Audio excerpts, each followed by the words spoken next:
And if you aren't insane when you join, you will be soon. You will be. You will be. We have a 30-day money-back guarantee.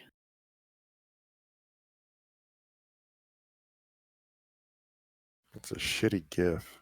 I love it. The quality of that potato.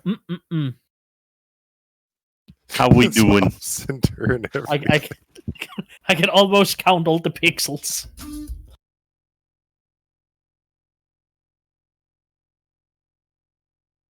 Pixels. I think that image is generated in waveform.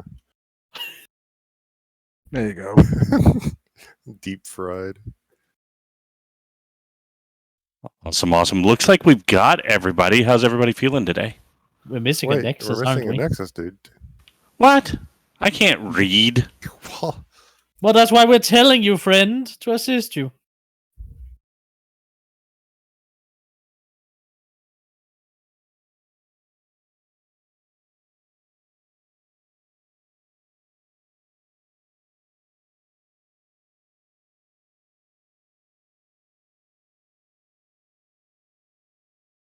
Deep fried memes. Just like Mama used to make them. It made me a little sad when it was like, you don't recognize okra? What? Oh, yeah. Yeah, no, that was upsetting. We don't have okra here in Denmark. They used to serve it down in Darbe. Yeah, that's the only place I've ever seen it. That was in context of Indian cuisine. Yeah, that's where it's from. There he is, the man, the myth, the legend himself. I mean, that's where okra's from.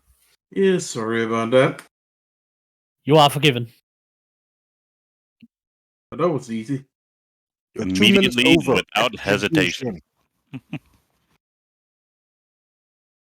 When it comes to forgiveness, I overrule everyone. Awesome. You're 2 minutes late. Execution by pipe wrench. He's forgiven, I said. No debate, Doc. Execution. No. All right, once Nexus gets in, we will get started. Nexus, are you in yet? Not the first or last time we'll ever hear that. Hey, I still have my macros. Ripley hit. Yay! I've just got to remove those from the bar.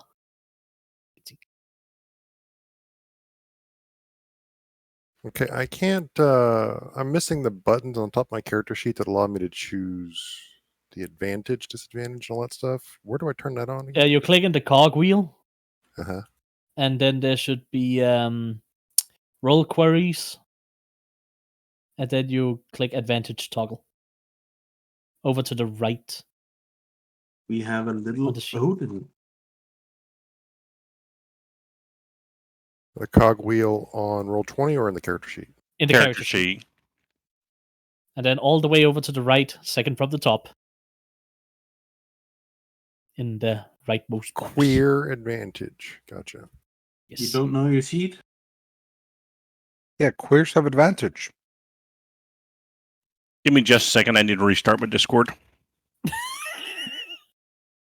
Group notes, but I can't edit. I like to imagine that was because of what I just said. Oh, maybe I don't. Hold on. But quiz detected. Needs a restart. Jack off all trades. I'm gonna be busy every day. Oh.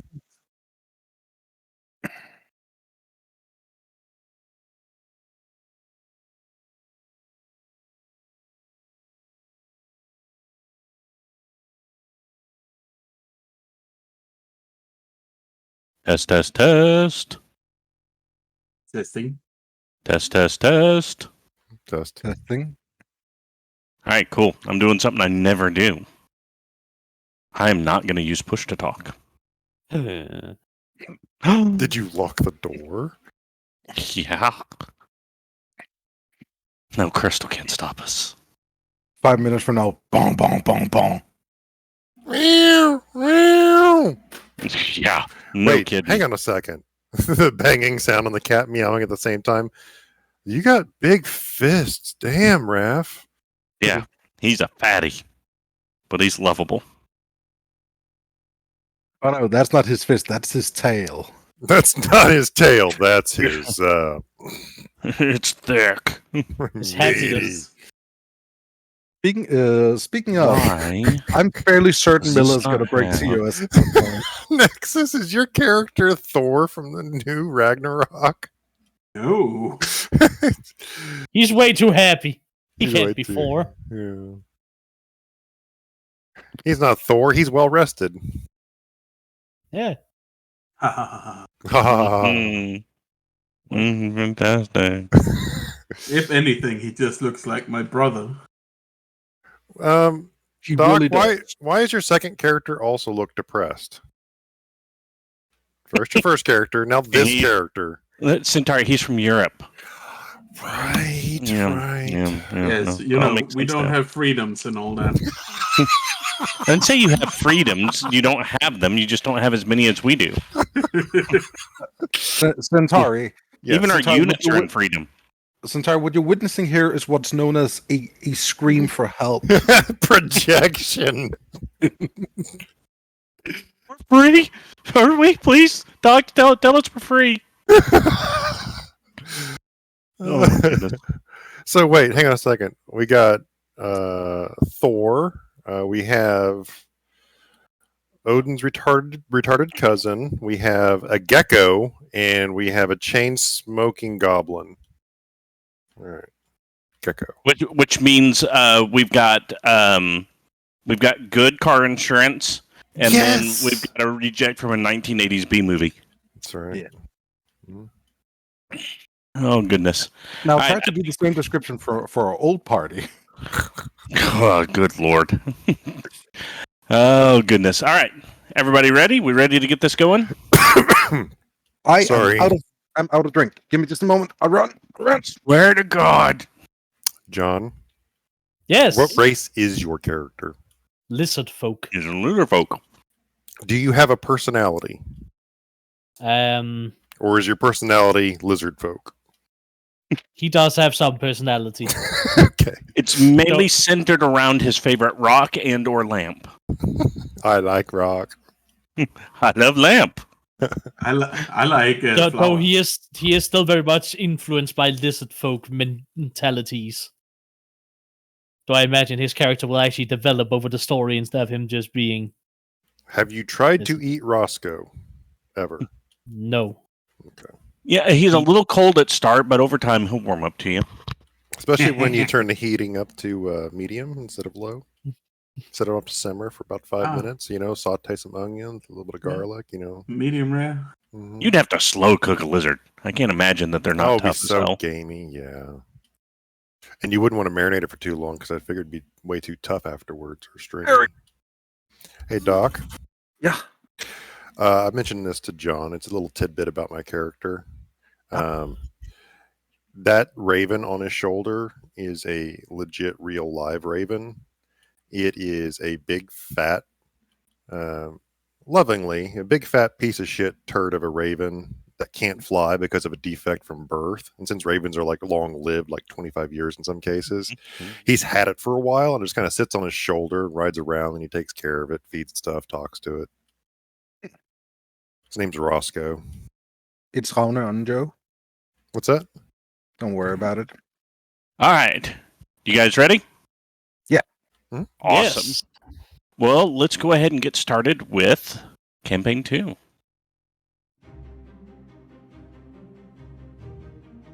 So, when last we left our heroes, Magelin the half-orc Kensai monk, Raph the human creation bard, Nissa the gnome Psy warrior, and Sean the half-elf investigator rogue.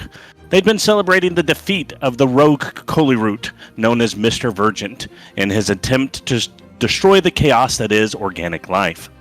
Sadly, Gilgamesh himself died using all the stored energy in his residuum tower, as well as his own personal strength to contain a blast from an ancient weapon that surely would have destroyed the city, if not the entire known realm. But that is not where our story takes place today. It's not about those events or those heroes, but maybe this tale will be impacted by them. No, this story takes many years later, takes place many years later, after the building of the Great Bronze Bridge, and after the first assault from the Army of the Open Hand on the Free People's Ward. To find this part of the story, we must travel down the Great River, past the abandoned Bronze Leaf Temple, beyond the fishing villages and the small farming towns, out into the Great Ebb Tide Bay. In fact, we must go all the way to the outer edge of the known wall, to the dock city of Neap. Here in this city, born on the remains of 3 shipping vessels cobbled together to make a makeshift floating dry dock, then built upon over and over, life thrives. But here in Neap, life tends towards the extremes. The haves do all the having, and the have-nots have nothing. It is here, in this city, this wonderful, beautiful city, that we find our players and our story. Wow.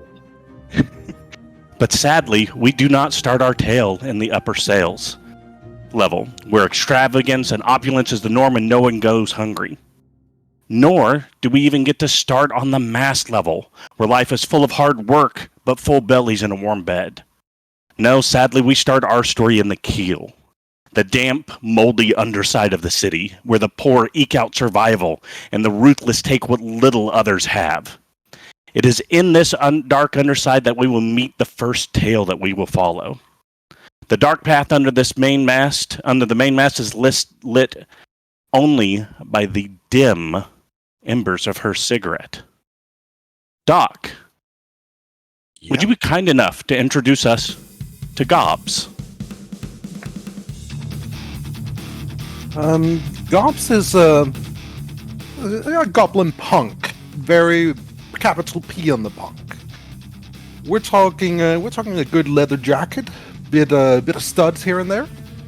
The right sleeve rolled tightly up, since nothing's there to fill it.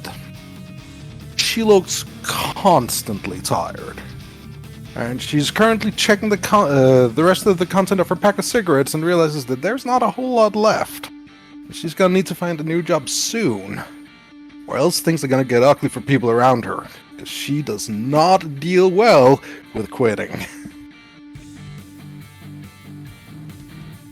Excellent. So as we see Gobx standing there smoking her cigarette, walking back through these dark tunnels, coming from a corner that she knows better than to push what she was pushing. But she's hungry, and she's got to do what she's got to do. It's at that moment, coming from off camera, coming from her right side, her weak side, as she is missing her right arm, a fist comes crashing across your face. As standing before you is a very uncouth dwarf. Particular dwarf by the name of Brom Southwer. Now, his nose is a little crooked and his eyes are a little bit grumpy. Crooked nose because at one point our dear friend Gobx here managed to break his nose with a steel pipe at one point when he was trying to make a delivery to her mom.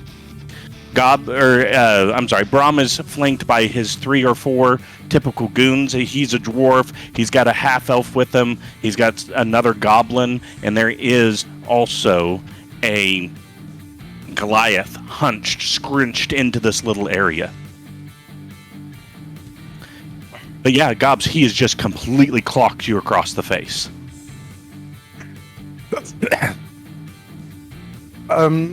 She's gonna not go sprawling, but she's gonna be rolling a bit. She doesn't have a big frame. She's extremely violent, but not very good at it. Well, what we got here? Now, correct me if I'm wrong, little Gob, but I believe I told you to stay off my corner. Isn't that what I said? Isn't that what I said? I believe I told you to go eat a big old pile of shit. Yeah, well, you know what? I ran out of it, so I'm here to get you. Now, we got 2 choices, all right? I can have Gary, right? You know Gary. Gary's a nice guy, aren't you, Gary? Yeah, I'm a nice guy. Yeah, Gary's a nice guy. I'm gonna have Gary pull off your one good arm, and then you'll learn how to wipe your own ass with your feet, okay? Or, because you were selling your crap on my corner, your bad product, You're going to give me the gold, and you're going to give me what you haven't sold. All right. And at this point, she's just gonna spit out a bit of blood from her mouth. I see what you're saying. You just gotta look around in the alley. It's a dirty alley, right? Think of it like you're on the underside of, you know how sometimes docks will have 2 levels? You're Yep. on the underside of a dock, but you're like deep underneath the normal dock levels of the city. So these are old docks that have been built up on. So you're just wood and pillars and things like that. Okay. Loose bricks? Not really any loose bricks because it's all really wood down here. There's not a lot of bricks in the town outside of the actual pavements. Loose boards. Mm-hmm. All right. She's gonna get up on her feet. Mm-hmm. Reach into her back pocket and pull out a big old middle finger instead. Why don't you come get it? Okay. All right. Get him. Get her, boys. Go get her. And we're not going to roll initiative because Gobs, as fiery as she is, she's not taking this fight. She's going to get a couple good blows in, a couple good kicks. She bites Gary, and Gary does make comments about being worried about if he's going to catch something. But they beat you pretty bad. Oh yeah. And as you're laying there on this old, rotted, moldy wood, Brahm comes over and he puts his foot on your throat. You know, because I like you, kid. I'm going to cut you a break. And he's got your satchel of your money, and he's got your satchel of the, it's not the residuum powder we're used to. It's something that's cooked up, if you get my drift. I don't really want to say exactly what it is, but it's something like that you were selling. Yeah. I'm going to keep all of this, except for this. And he drops a gold piece and purposely drops it right on your forehead, and it stings. Oh yeah. That's for the entertainment. Oh, and here, take this one too. And he drops it, hits you again. He goes, take that to your whore mother. Tell her I'll be by later, to get what I'm buying from that. All right, boys, let's get out of here. Let's go to Packy. Get us some beers. And they all just start laughing as they walk away. A few minutes pass as you start to kind of gather yourself when a warm, reassuring hand goes, okay, all right, come on, let's get you up. And you're being picked up by your friend. He's really everybody's friend, right? You've never seen him be mean to anybody, but this is the strange, homeless, bearded half-elf you know as Eno is helping you up to your feet. Okay. Hey, Gobs, man, they really don't like you. What do you think? You sure? I'm not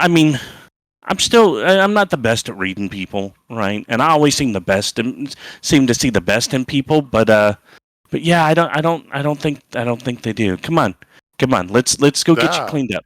Sorry about that. It's a random NPC that got scared because he looked through the cracks and saw you down there. No, I cast prestidigitation into chat. Oh yeah, So sorry about that. You don't have that yet. The cat house smells like roses.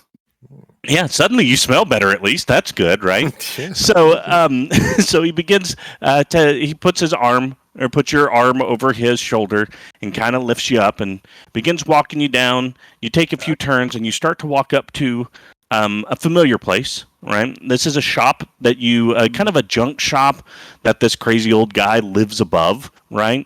Occasionally you go here to get to just clean up. He pays, right? When legit money will pay for what you need, this is where you go. He pays decently to give you a little bit of extra cash It's not great money by any stretch, but some days even you just want to be like, you know what? I want to go to bed knowing I didn't screw anybody today, right? Yeah. That's deep down inside, for all of her tough exterior, Gobs really wants to. She doesn't like being that way, right? Mhm. The little bell rings as you come through the door, and this junk shop has all kinds of weird stuff. This guy, you don't really understand it because in this room is ancient stuff, right? With this weird text this guy's always babbling on about. And it kind of smells weird because there's bird poop everywhere. Because this guy has this really, really gross, old, fat, disgusting raven that's always with him. It's at this moment that this old man who is sitting behind his counter reading a book in some language that you don't even know how to read, really, leans his head up and looks at you. Cyntari, would you like to describe your character for us? Abraham Grissom is an old man, or at least older than most folk, about 50 years old. He had a hard lifestyle early on. Something tragic happened to him in his early years, and he's devoted his entire life to digging up secrets, it seems, histories, and knowledge. He sits across the counter in a little curio shop, surrounded by all sorts of knickknacks and tiny little pieces of objet d'art and various knickknackery. It's an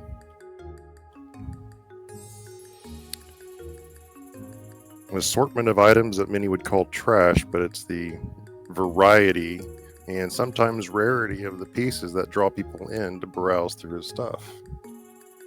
And he's able to squeak by with a little bit of help from his friends every once in a while. He peers over the book at you as he watches you walk in. Limp in. I see you've gotten yourself into another scrape again. Yeah, sorry about the blood. I'll clean it up. Nah, never mind all that. Why don't you have yourself a seat? You need anything? Yeah, Abe, do you have the first aid kit I left here since I was always having to go get it to bring it here to fix her up? If it's behind the counter if it is anywhere. If you know where to go. Yeah, so Eno walks up to the counter, and rather than doing the normal, intelligent, I've lived an actual life way of walking around the counter to look, he walks up to it, leans forward, planks for a second, and then leans forward further and goes, "Oh yeah, there it is," and grabs it. And then he walks over and sits down cross-legged next to Gob and starts, just cleans the wounds. He's got one of those mix it and it turns to an ice pack things, those chemical ice packs. It's not chemical, right? It's alchemical in our world. So he mixes that and hands it to you to put on your head and goes, "All right, Gobs, I think Abe's got you here." Wow, I'm done with you, Cyntari. This place collapses. You all die. No. That pun ends a campaign. Alchemical, jeez, dude. Anyways, he goes, "Yeah, I've got some other things I got to go take care of. A couple people I need to go check in on. Oh, Gobs, real quick," and he hands you a vial that is the medicine that you are always working to try to procure for your mom. It helps ease the pain when she's been clean for too long. Right. So he goes, "Hey, I came across this. I knew I've been kind of wanting to run into you, but take good care of her. I'll catch you guys later. Be safe. Hey, can you stop selling that stuff, man? Come on. You know the trouble it causes." And before you even answer, he kind of rubs your head and walks out. Just sort of flagrantly just try and push that hand off. Not working. Not working at all. Nope. I'm just gonna sit here and ride out this concussion if that's all right with you. Unless you need me to do something for you. Oh no. I don't mind, but I got this book I'm working on, so he's scrawling notes down as he's reading. So just keep to yourself. So as you sit there and nurse the ice pack until it's not doing any good, and maybe you get yourself a little bit of something to drink, and Abe just sits there and he reads the whole time, right? He barely looks up. And it's He about this absentmindedly point. reaches up there and scratches his raven, and that's about it. Yep. It's at about this point when the door rings and opens again. In walks a man you've talked to a couple times. His name is Kimber. He stands about 6'1", 6'2", dark complexion, medium length, greasy hair, kind of poofy behind him. Just by looking at him, you can tell he's just come in from the scene, and he's been out there a while. I'm sorry. Race, is he human? Yeah, he's a human. Yep. Telltale signs of malnutrition, scurvy. He's got some of the markings around his nose and at the edges of his mouth. They give you the impression that he is kind of on withdrawals from some drugs, some of the angel's dust. So when they start having those markings around the nose and mouth, it means they've been getting real stuff, which is hard. Here out in Neap, a lot of things are very powered by like the tides. They've got tide power generators and things like that rather than residuum, because you really are about as far away from the sources of residuum as can be. So even the negatives of residuum, being the residuum powder, angel dust, is not something that gets out here very often. But you can tell it's been a while for him in every which way. And he comes in with a satchel over his shoulder. You can still smell the sea salt on him as he's wearing his normal leathers that he would wear when he's out at sea. Old man. Kimber. It's safe to talk around the runt. I have a concussion. I'm probably not going to remember anyway. Just leave me here to wallow. Before you even finish answering, he walks over his heavy boot, steps across the floor, and walks up to your counter, and he drops the satchel on. And when I'm making room for him, sliding the books and notes out of the way. And when it hits, you hear that. You definitely hear a metal sound, which is odd. You don't get a lot of scrap metal because you're literally out on the edge of a brackish sea, right? Metal does not last around here, especially going into a salvage Unless shop. it's Metal brass or bronze or something like that. Yeah. Right. So you hear a metal sound come from it. What is this, Kimber? I want you to tell me if it's what I think it is. You're gonna want it, and you're gonna want to come with me. Do I trust Kimber? No, nobody trusts Kimber. I mean, he's one of the people that have found the shop through your scripts. Mm-hmm.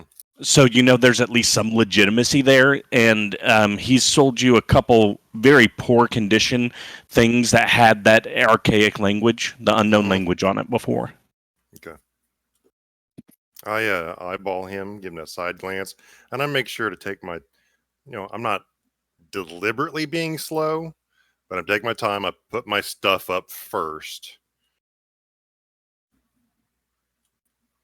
And I said, Roscoe, it's a good girl. It's a good boy. It's a good boy. And what do we have here? And I pull open the bag and I dump everything out onto the counter. There's just one thing in it, and it is fairly heavy. It is a metal cylinder. You don't really know what it does because you're not an engineer, right? Not your specialty whatsoever. But it's some kind of mechanism. Looks like it would be powered by electricity of some kind. But here's what immediately jumps out to you. There's a piece of metal, like a square piece of metal, that has been attached to the outside of it that has words on it all the way down. All of these words are printed some way. You don't really know how, because you guys don't really print stuff the same way as they would have, but it's completely printed in archaic from head to toe. And here's the thing that confuses you. Okay, because you look at items all the time. You're actually very good at figuring out how old was this, whatnot. If you didn't know better, this was made yesterday. The only thing that shows any wear or anything is it's one of those. Yeah, it was pulled out of something that had salt water on it, and it's got some very high level oxidation. Yeah, But that's just hey, somebody pulled out of the water, and in the 4 days it took him to get back to shore. right. It's just That's like it. salt So- dried on it, essentially. Yeah, exactly. So it's new. It is not decayed at all. It's nothing. I clutched to it with white knuckles, and it's like, where did you find it? He looks at your cubby hole you got there and goes, pull the chart out. And you pull the chart out, and it's a chart. It's a depth chart and current chart of the ebb tide bay, right? Mm-hmm. And he looks at it and goes, here. And he puts his finger on it. And your spine goes cold. Hmm. It's about a quarter mile away from your last dive. It's about a quarter mile away from where you're 99% sure your ship went down all those years ago. So it's just kind of like around the search area that I have. Mhm. Just like, But I knew it. I the knew it. My flips- hands get shaky. the flip side, though, is that it's also one of the, if not the deepest points that have been measured in the entire bay. That's kind of hard to do. Probably why he hasn't been able to afford to go down there Right. at that point. So tell me, old man, is it there? Is it the sanctuary? I don't know. I just have to find it. He spits on the what floor. I saw. I have to find what I saw. Hey, What? you might be crazy, but I think you can find it. Now here's what we do. It's about 3:00. The Neap is tonight. Neap tide. Around Aye. midnight. Okay? Starboard side of the keel. There's a dock. You know which one's the right one because there's a gnome corpse hanging by the door. Gnome corpse. Yeah, he's been there a while. He tried to shank me on my own boat. I've got the the Triton rigged for a deep dive. You're gonna How need deep? 2. This is He just looks at just like glancing at the lap, staring at. It's the deepest I've ever been. Yeah. That's probably why the treasure's still there. Now here's the deal. Mm. You're gonna need 2 more strong hands. And keep whatever- My eyes are just kind of darting all over the place. you get to keep whatever you find. But there's a case that's supposed to be in the Ethereum Sanctuary. A large adamantite case. 2 feet wide, 1 feet tall, about a half-foot thick. Completely sealed. No hatches, nothing. Just a handle. And it'll have this marking on it. And he takes a pencil and on your chart draws an X, and then right next to it a vertical line. It'll have that on it. That's mine. So you drew the Roman numeral 9 Uh, or 6, 11. 11. 11. Oh yeah. As players, you know it's the Roman numeral 11. No, I'm just making sure I'm Characters visualizing it. No, he has no idea. Right. Yeah, it's 11. He goes, that's mine. I have, and you see him start to rub his neck, and you can almost see, like, you know how, like, when you put a flashlight behind your hand, you can kind of see the skin turn translucent and see your bones through it. When he rubs it, it almost kind of shines through a little bit. He goes, I have debts to pay, and that case is the only payment they'll take. So I provide the ship. I've got 4 potions of water breathing, and I've got a diving cage, and I've got enough chain to get you down there. It's 23,000 or 2,800 feet. But we leave tonight. Tonight? And Gobs, it's gotta be. It's Gobs, over here. I need your help. I'm listening. What? I need you and 2 others to come with me. Find Othokent. Find Otho. He may come. And we need 1 more. Big, strong person. We're going deep. We're going deep, friend. We're going deep. just as a correction. You don't necessarily know that Gobs knows Othokent. No, I'm just doesn't matter. Abraham's Okay. just branding. Okay, gotcha. All right, go for it. Right. I'll see if I can find some. What am I promising them as far as pay go? I mean, no one's gonna go for free. If it's what I think it is, you can promise them anything, because it's there. He starts digging through his notes. I'm gonna look at the other guy. And as he's ducked down back behind his counter, digging through all of his stuff, a couple bags of gold just sail up over the counter. In this, ching, ching, ching, ching. Oh, I he's thought he digging. was aiming at her. No, he's just throwing it over because he's not aiming. He's just digging through his stuff. And Yeah, it's, go ahead. And it's an equivalent amount of 400 gold split among several bags. Because 400 gold's heavy, so several bags. Yeah, that kind of a payday, like even if you split it for everybody that's on the boat, right? That's more than you have altogether. Jed. And this is the full pay, so I should do something like keep half back, or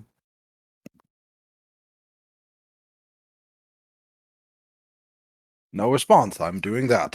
Oh, sorry, we're talking to each other in chat. What'd you say? I said this is the full pay, so I should do something like keep half of it back, or He just waves his hand up there like he didn't give a shit. You just see Alright. his hand pop up around the counter and going, meh. All right. Living the bird.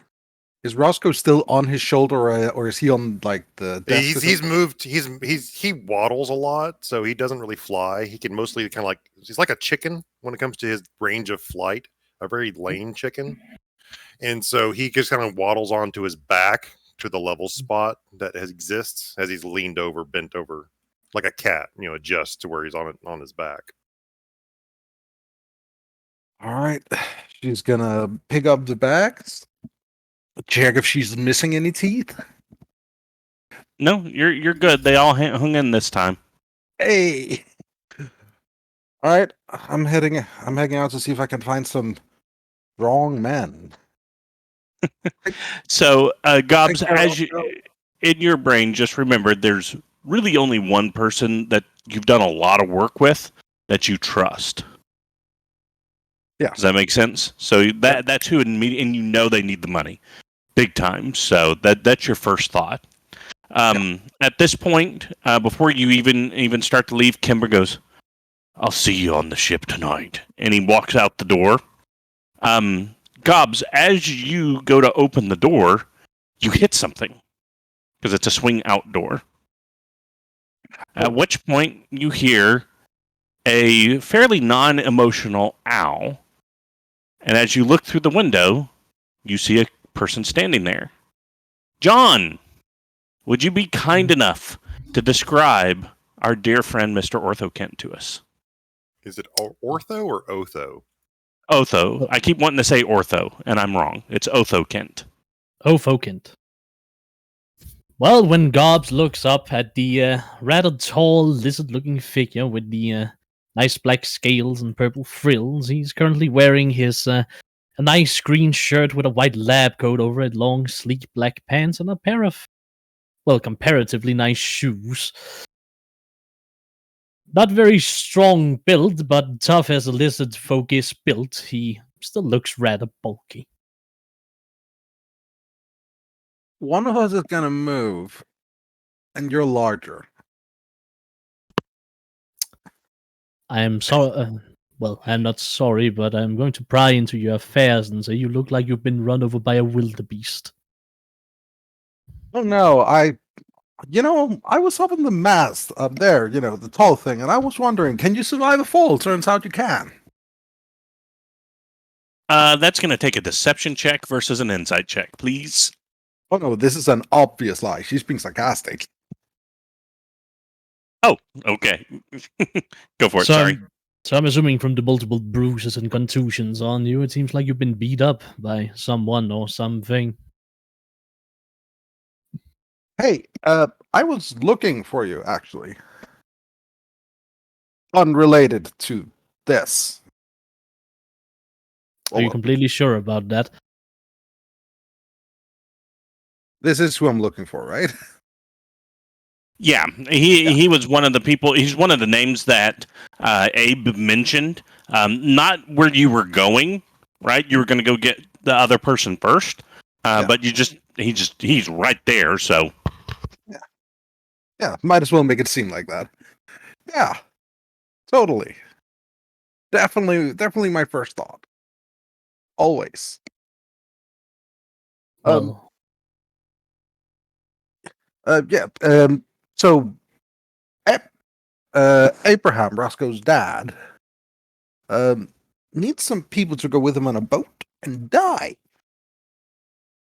this Die? this scares you immediately because you know the shape that you've had to nurse him back from even recently. Like he hasn't been back from his last dive very long. all right. I appreciate what you have done, little one. I'm going to have a very serious medical inclined conversation with him about his ongoing health problems. All right. Also, he's paying like 100 gold. So there's that. All of my moral concerns are dead now. I will attend. So, Gobs, you squeeze past Othokent and start heading off in a different direction. Otho, at this point, you can now step into, because you were coming here just to check on Abe anyways, doing your rounds, so to speak. Mm-hmm. And So- you're inside. As your current general practitioner, I can very much recommend you to not commit assisted suicide. It's not assisted suicide, unless you help me. Are you coming?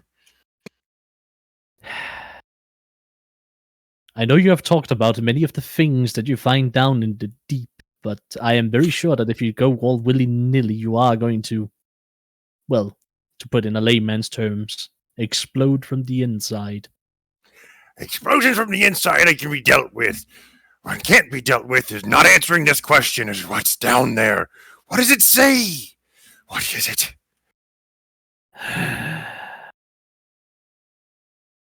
Well, letting you go would be letting you kill yourself without my supervision, so I guess I'll have to come along. Perfect, because I was going to ask your help anyways. We're leaving tonight. I direct him down to the docks in question. Well, I better go cancel my 11 o'clock then. Thank you. Otho. Seriously. Thank you. I believe the correct term is you are welcome. Excellent. So, as you two finish your little conversations about his health, you do his vitals and all of that, and then you begin to head home to continue any prep work for anything that you would need to take with you on such a trip. We shift back to Gobs.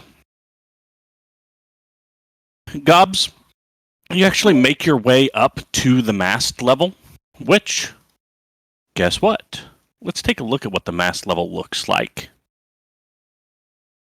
from a map level. Hey. So you come up to the mast level because you know your friend is putting in some work as a free hand on the docks. That means that they're officially able to work but they're not certified by the Dockhands Union yet. It's kind of like a trial apprentice period, right? If this goes well for them, they can get to become a union member, and then they can fully work on the docks, which gives them protections, gives them easier access to better jobs and more consistent work. But they are on dock number 1. And I'm trying to find out. Well, there it is. Okay. And dock number 1 is... Can I not clicky? In Discord, he's right there. Why is it not clicking? Give me a second. And the right layer? Shut up, though. Yeah, Right. you can't ping if you're on the wrong layer. Right there. That large dock and the little one next to it is dock number 1. I Do not see your ping. You Yep. do not see it. Why do you not see it? Do you see my ping? Yes. I see that ping. Okay. I can do a ping. Is it ping? Why is it not showing up? That's weird. Yeah, what's that you over here? Right, I should change my color. I'm There we yellow. I'm now bead red. Huh. Huh.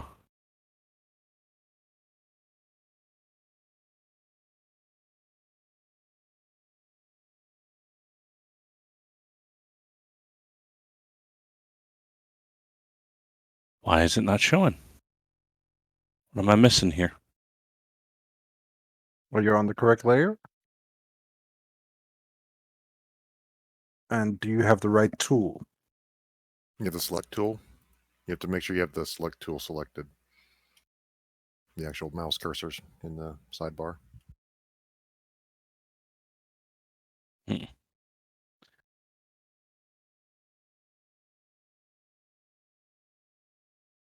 Why is it not doing it? I was gonna say I was gonna pull up a stream, but that's only stream view. It won't show me what he sees.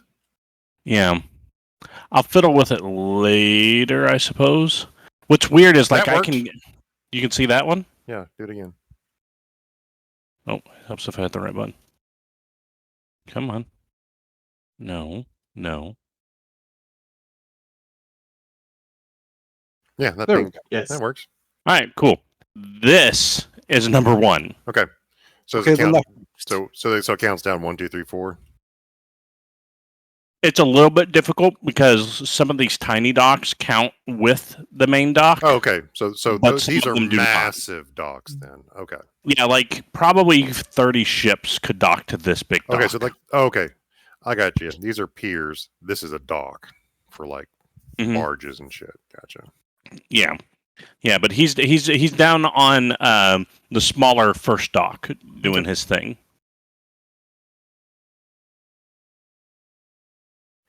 So we're all together. Well, no, this is Gobs is going to find your last person. Oh, okay. Gobs is doing his own thing. Gotcha. Yeah. So Gobs, you come up. You're actually over here. This is where the poor. Is that coming through? Yeah, it is. All right. This is kind of where the poor portion of the berth is, which is the living quarters. So you come up here because I'd say. Because, like, the dock that you're going to be going to at night, it's actually hidden way up under here. There's a hidden tunnel that comes out. But where you are is about here, is when you come up the stairs from Abe's place. Yeah. Make sense? Yeah. Also, ouch, sunlight.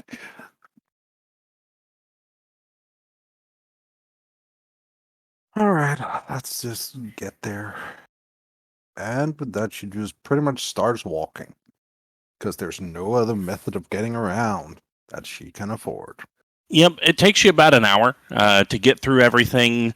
You know, you do kind of try to avoid some of the yard arms just because, you know, when they see you, they look at you like trouble, right? They're not going to arrest you.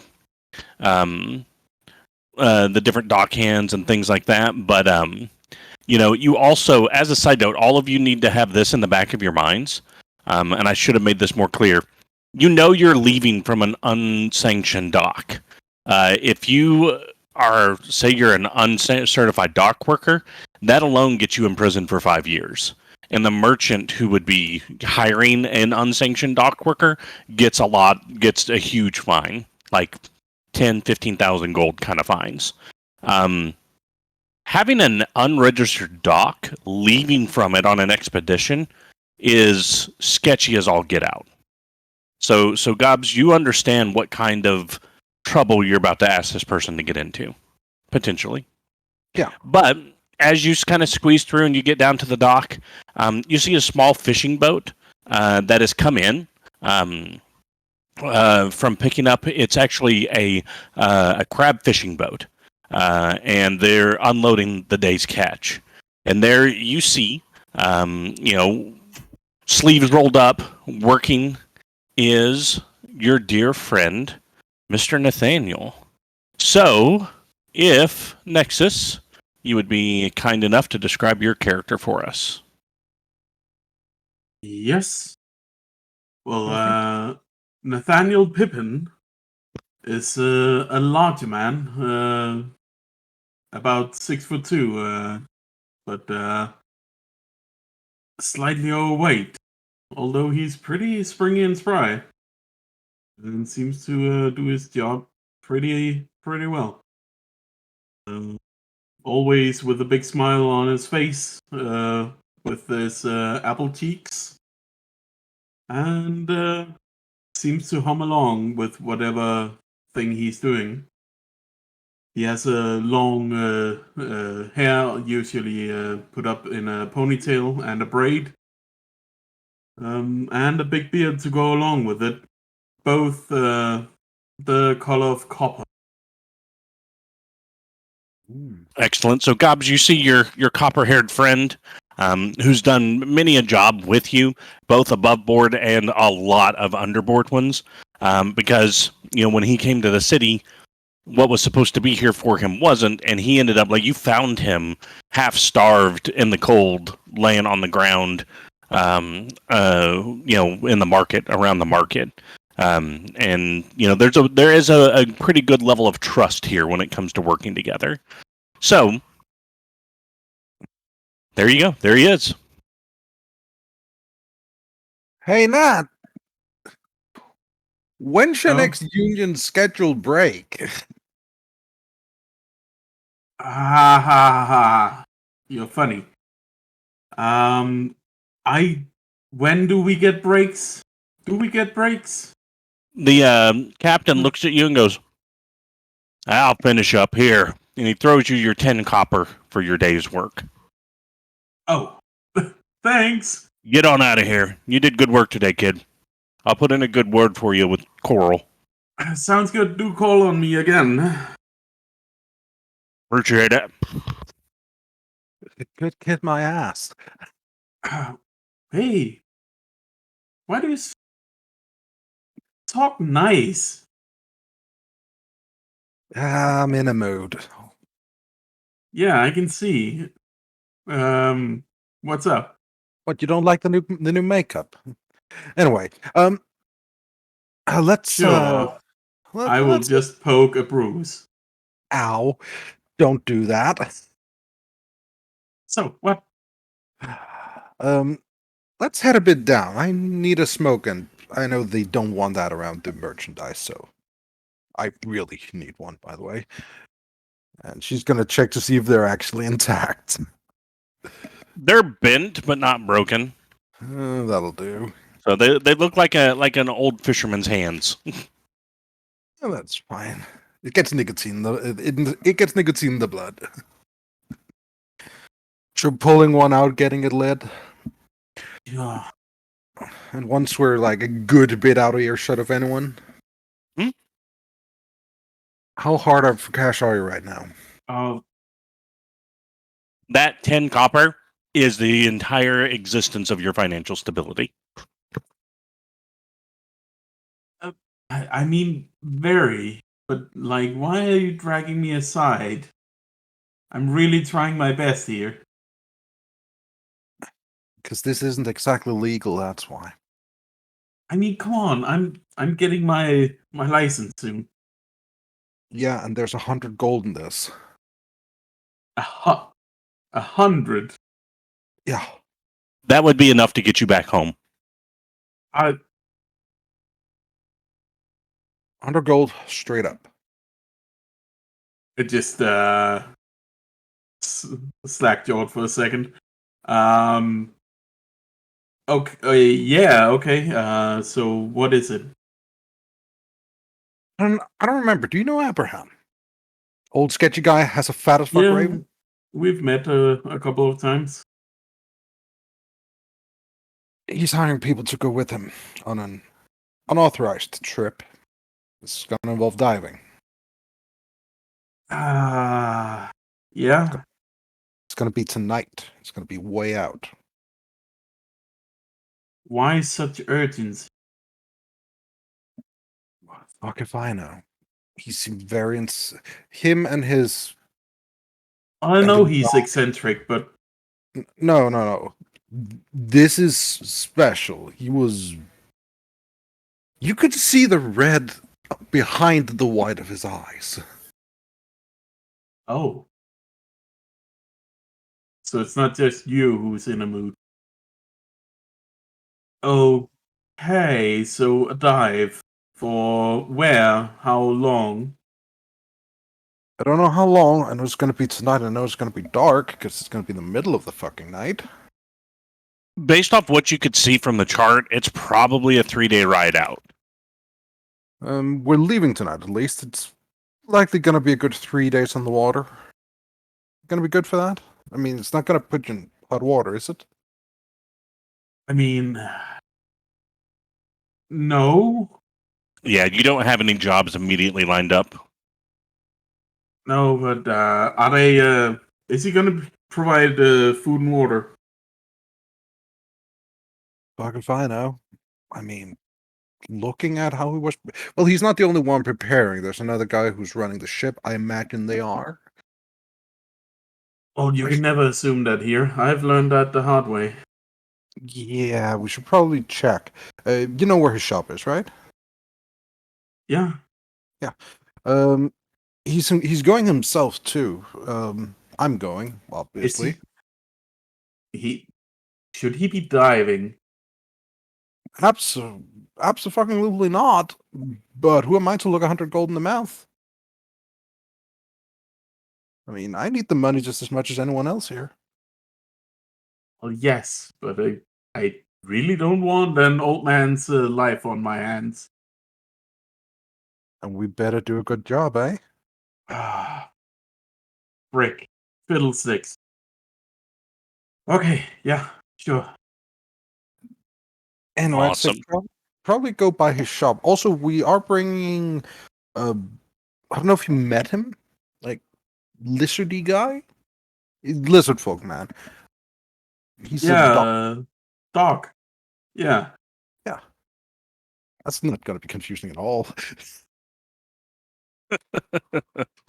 Yeah, he looked me over once. Yeah, from my understanding, he's going too. So I mean, there's Well, going to be a medic on scene. yeah, he can keep the old man steady, I hope. I should hope so. There's also going to be that. Do I know who the other guy was? I don't think you've met Kimber before. Okay, I'm just going to say He's there's a also. different kind of illegitimate than you are. Okay. There's also going to be another guy, look like a sailor, like a real salty one. I think it's his boat we're using. Ah, I don't like. But 100 gold. Are you sure it's 100 gold? I'm gonna straight up hand you a bag. What? It's in your hands. You're walking around with 100 gold? He paid it up front. No, I'm not. I'm walking around with 400. 400 gold. Are you utterly batty? What? Am I Hide insane? it. I am, and I'm gonna take the pouch back. I mean, did you get beat up before or after you walked around with this? To be honest, I had a concussion, so I'm not sure. It's kind of blending. If I'm How are you trusting even my hiding memory- that? If I'm trusting my memory, it happened while. Oh, easy. See, looks like boobs.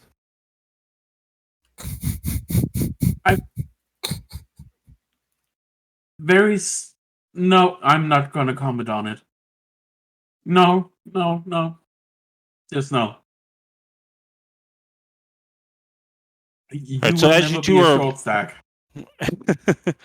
Jeez. As you guys are walking side by side, let me ask this: before the ship leaves, is there any other preparations? Anything in specific you guys want to do before you go? Yeah, I do have one thing I want to do. I have a bottle to drop off at home. Okay, so your home, you can't see it, but I'm doing finger quotes.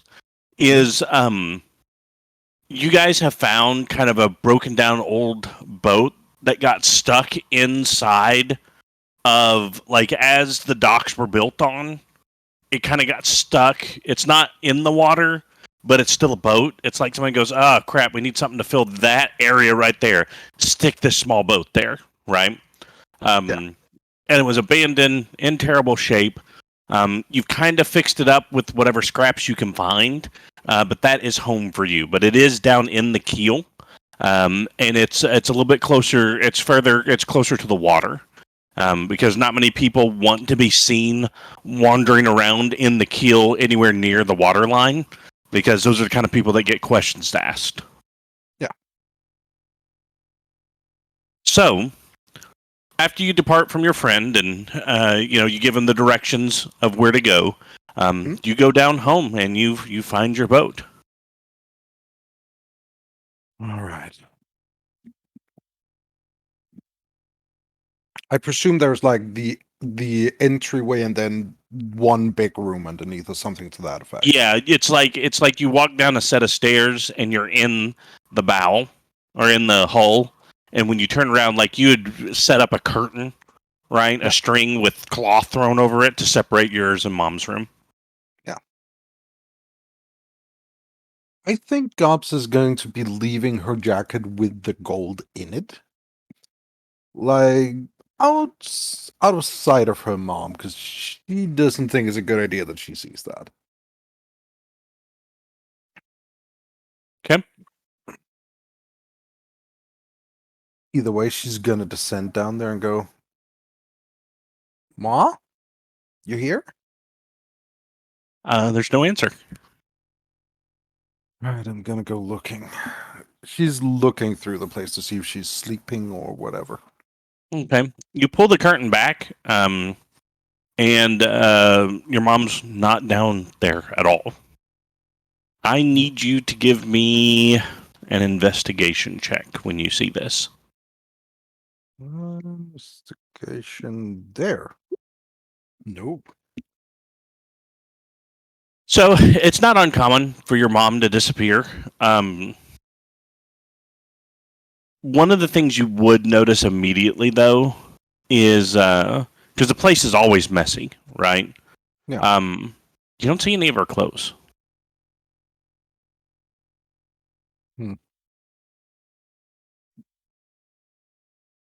Oh, whatever. She's just gonna go over to one of the tables in her half. Mm-hmm. Put a note down going, got medicine for you, and place the bottle on top. Okay. And then follow the note by, "We'll be back in a week." It's 3 days out, 3 days back, maybe a Yep. day search. Seems about right. About a week. Yeah. Mm-hmm. All right. Anything else that God wants to do before the departure? No. Actually, yeah. Grab an extra shirt because it's gonna be out in sea. Mm-hmm. Just an old, like, ratty flannel shirt that's seen so many days. It should have been thrown out a long time ago. Yeah, you do have this kind of little satchel bag, and you stuff a shirt in it, maybe some deodorant, fresh pair of underpants, that kind of stuff in it. Yeah, basically. Yeah. Yep. All right, good deal.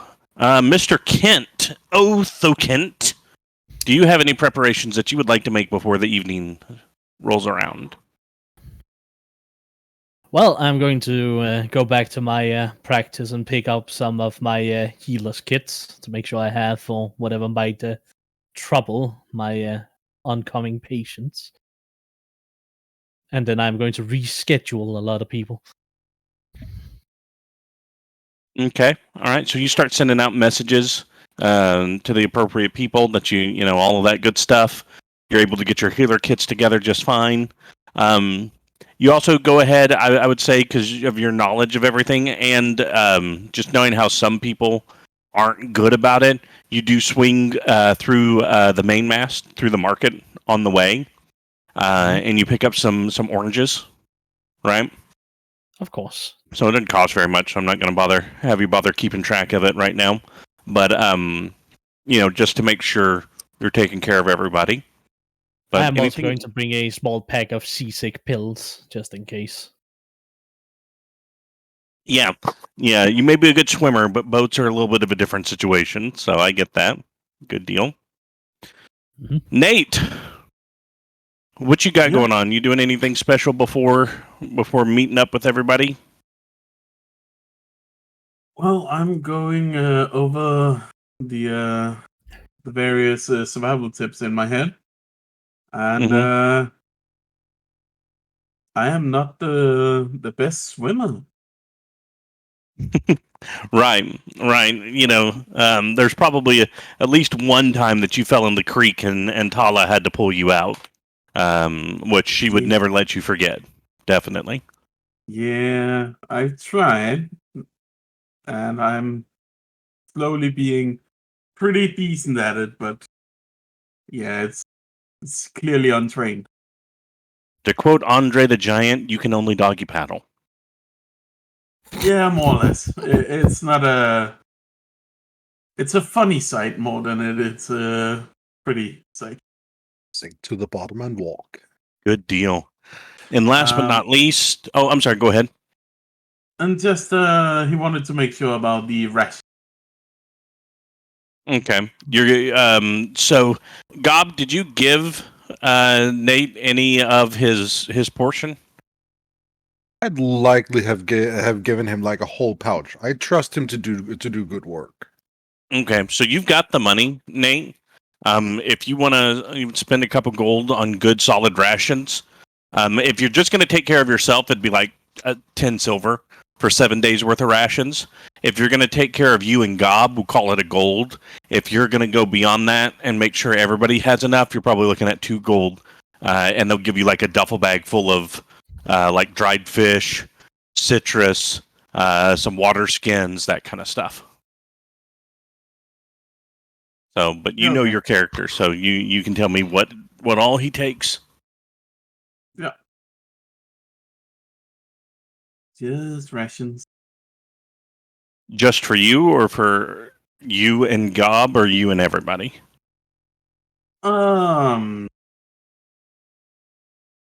Like for himself, and then a bit extra for emergencies and if the old man needs something. Okay, so we'll say 5 silver. So you've got enough water for you. You've got an extra backup water satchel, and you've got like let's say 6 extra rations, in addition to fully taking care of yourself to fullness. Yeah. Does that work? All right, good deal. Yeah. Okay. All right, and last but not least, Abe. What kind of preparations are you doing, if any? Yeah. Honestly, as he's digging through all of his notes, he's like not sure what he's going to need because, well, all the research has been done for him, so he's just gonna need a lot of stuff to write on, right? Maybe some comparative works, just maybe like his personal notebook and like a couple scrolls and you know just great. Oh gosh, maybe I should take everything. He's just back and forth, and he just dumps a bunch of stuff into his backpack, just books and scrolls, and grabs a big old cloak, and he's just to point out to you that when it comes to preparing for things, he's a little bit absent-minded, and so he's just not probably focusing on preparing well as he should for the environmental Kind issues. of like he'd be like, "Oh, I might need to fasten something. I need to take bolts," but he doesn't take nuts. Yeah, or something like that. Or Yeah. so he'll take a bunch of rope and it's like, okay, if he's going to go climbing, I need a bunch of rope. Where's the pittance? Where's the hammer? The what? I got rope. Yeah, no, I got it. And so he's focusing on like his studies and what he's going to find down there, and he's subconsciously pushing all of the work off onto the help that he's hiring, quote unquote. And so he's just focusing more on like dragging a bunch of books and stuff he could make some comparative works for it. Oh this, oh yeah, what about this? Oh, I think I saw a reference to that, and he's just going to focus on that. He's going to bring rations that are just all wrapped up, dried meat, just the unfanciest of rations possible. A pack of torches, hemp rope. Well, you could take flashlights. Oh, yeah, flashlights. Yeah, that's right. Yeah. An actual torch. Yeah. The rations, a big old cloak, like a big old heavy wool cloak, just so he can, not to worry about the sea spray and the wind. And he's not really so sure what else he needs. He doesn't know. I don't know if I would have healing potions or any kind of accoutrement of that kind. I wouldn't think you would. Wouldn't think so. He does have his spells, right? Like his magic initiate. Yeah, the magic initiate stuff specifically, yes. Okay. Not the other stuff yet. Yeah. I got those, but none of those are really going to help. Probably, we'll see. Right. So here's the most important question: what are you doing with Roscoe? Roscoe's coming with me. He's coming along, And question: I don't think Roscoe can ever come down there, right? Like he's got to stay up with the ship. I mean, if you want to buy a potion of water breathing for him and risk it. I mean, I would just say Roscoe stays up on the ship just because that's finances and practicality. And I wouldn't want to get Roscoe wet. He hates getting wet. Right. That explains the smell. Yep. Yep. Bathing him's always a chore. Yeah, definitely. Because he's fat. He's fat. He's thick. All right. So everybody's got their preparations done. The day continues on. I'll say you guys, because most of you, well, let's say this. I'd say Kent, you probably meet up with Abe, and you go with Abe to the dock because you probably don't know that portion of the keel very well. I would say Abe would know it simply because not all of his diving trips have been exactly above board. He's done what he could afford, not what he was supposed to do sometimes. The law is not really his concern. Right. Nate, again, I'm going to say you kind of meet Gobs at her house because part of the keel, but Gobs has grown up down here. She before the dude finished explaining where it was, she's like, "Oh, it's that. I know a dock he's talking about." So all of you guys kind of get there. You kind of meet by the hanging goblin gnome. I think I said gnome. I can't remember. But yeah, the gnome, and it's a body. It's been Gob. You've seen this body since you were a little child. So it's like you know how when something hangs in the air and sea, in that salty sea air, it almost preserves it. So it's almost kind of mummified. So everybody just calls him Harley. So you're like, yeah, I knew it was Harley Doc. And yeah, you give him a high five as you walk past. He doesn't appreciate it. He never smiles, man. You do what you can, and it's just never enough for Harvey. But as you kind of duck through and go through the doorway, you see this hidden, it's almost like a cave. But again, this is all wood. It's all old docks that have been built on. So it's kind of a tunnel through old docks out to the ocean. And you see this boat. And the easiest way for me to describe what this boat is if you've seen Jaws, it's the boat from Jaws. So it's not very big. It does have a quarters down below that has 5 or 4 swinging bunks, right? Just 5 little hammocks or 4 little hammocks. There is a table. There's a place to cook. There's up the pilot house where you steer everything from is up top. Noticeably, it does have running lights, but they are not turned on. And as you guys group kind of walks up there, you can see Kimber with this pipe just sitting there smoking. Well, it's about time. Are we ready to go? I did have a thing I wanted to ask. Could I have also grabbed a new pack of cigarettes on the way? Yeah. You they'll cost you 10 or 5 silver for a pack. Perfect. Yeah, because it's not cheap getting tobacco out here. While we are walking there, I'm still gonna look at good old Abe and say, this is still medically inadvisable, but I know I can't stop you. War's medically inadvisable, but great nations have evolved from it. You can't do anything without taking risks. Hey, Abraham, you never told me. Were we supposed to bring our own food? Our own food. Yeah. Yes. I look at Kimber. I have dry rations. There you go. On to the ship. All right, then.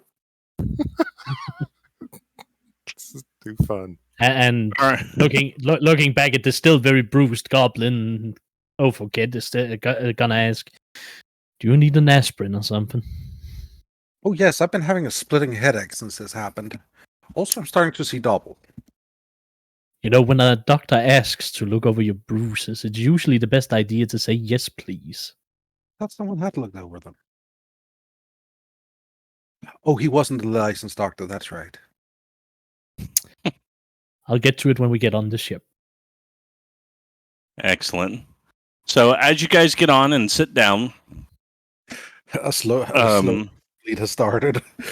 yeah, Kimber starts yelling at Nate and Gobs like, get unfurl the houses, curl up the rope, push us off there, lad. Aye, sir. Engine starts up, starts to hum. It's almost intoxicating a bit to you, Abe, to smell that burnt, active arcanum being used as the motor starts to hum and begins to drive you guys out. As we're going out, I need everybody to roll a stealth check for me. Filthy. So with our actual sheet, Uh-huh. No, with your in real life sheet. you know It's a what I 2. mean. Okay, good roll. Look at that. Nice. Okay. Awesome. So, you guys are able to get out, and with your running lights off and it being so dark and it being such a low tide, you're able to get out and avoid the Corsairs. So, the patrolling police force that patrols the waters in the immediate vicinity thereof. Kimber calls Abraham up to the pilot house. All right, where do you remember going down, and where are we supposed to go? Can you give me a survival check?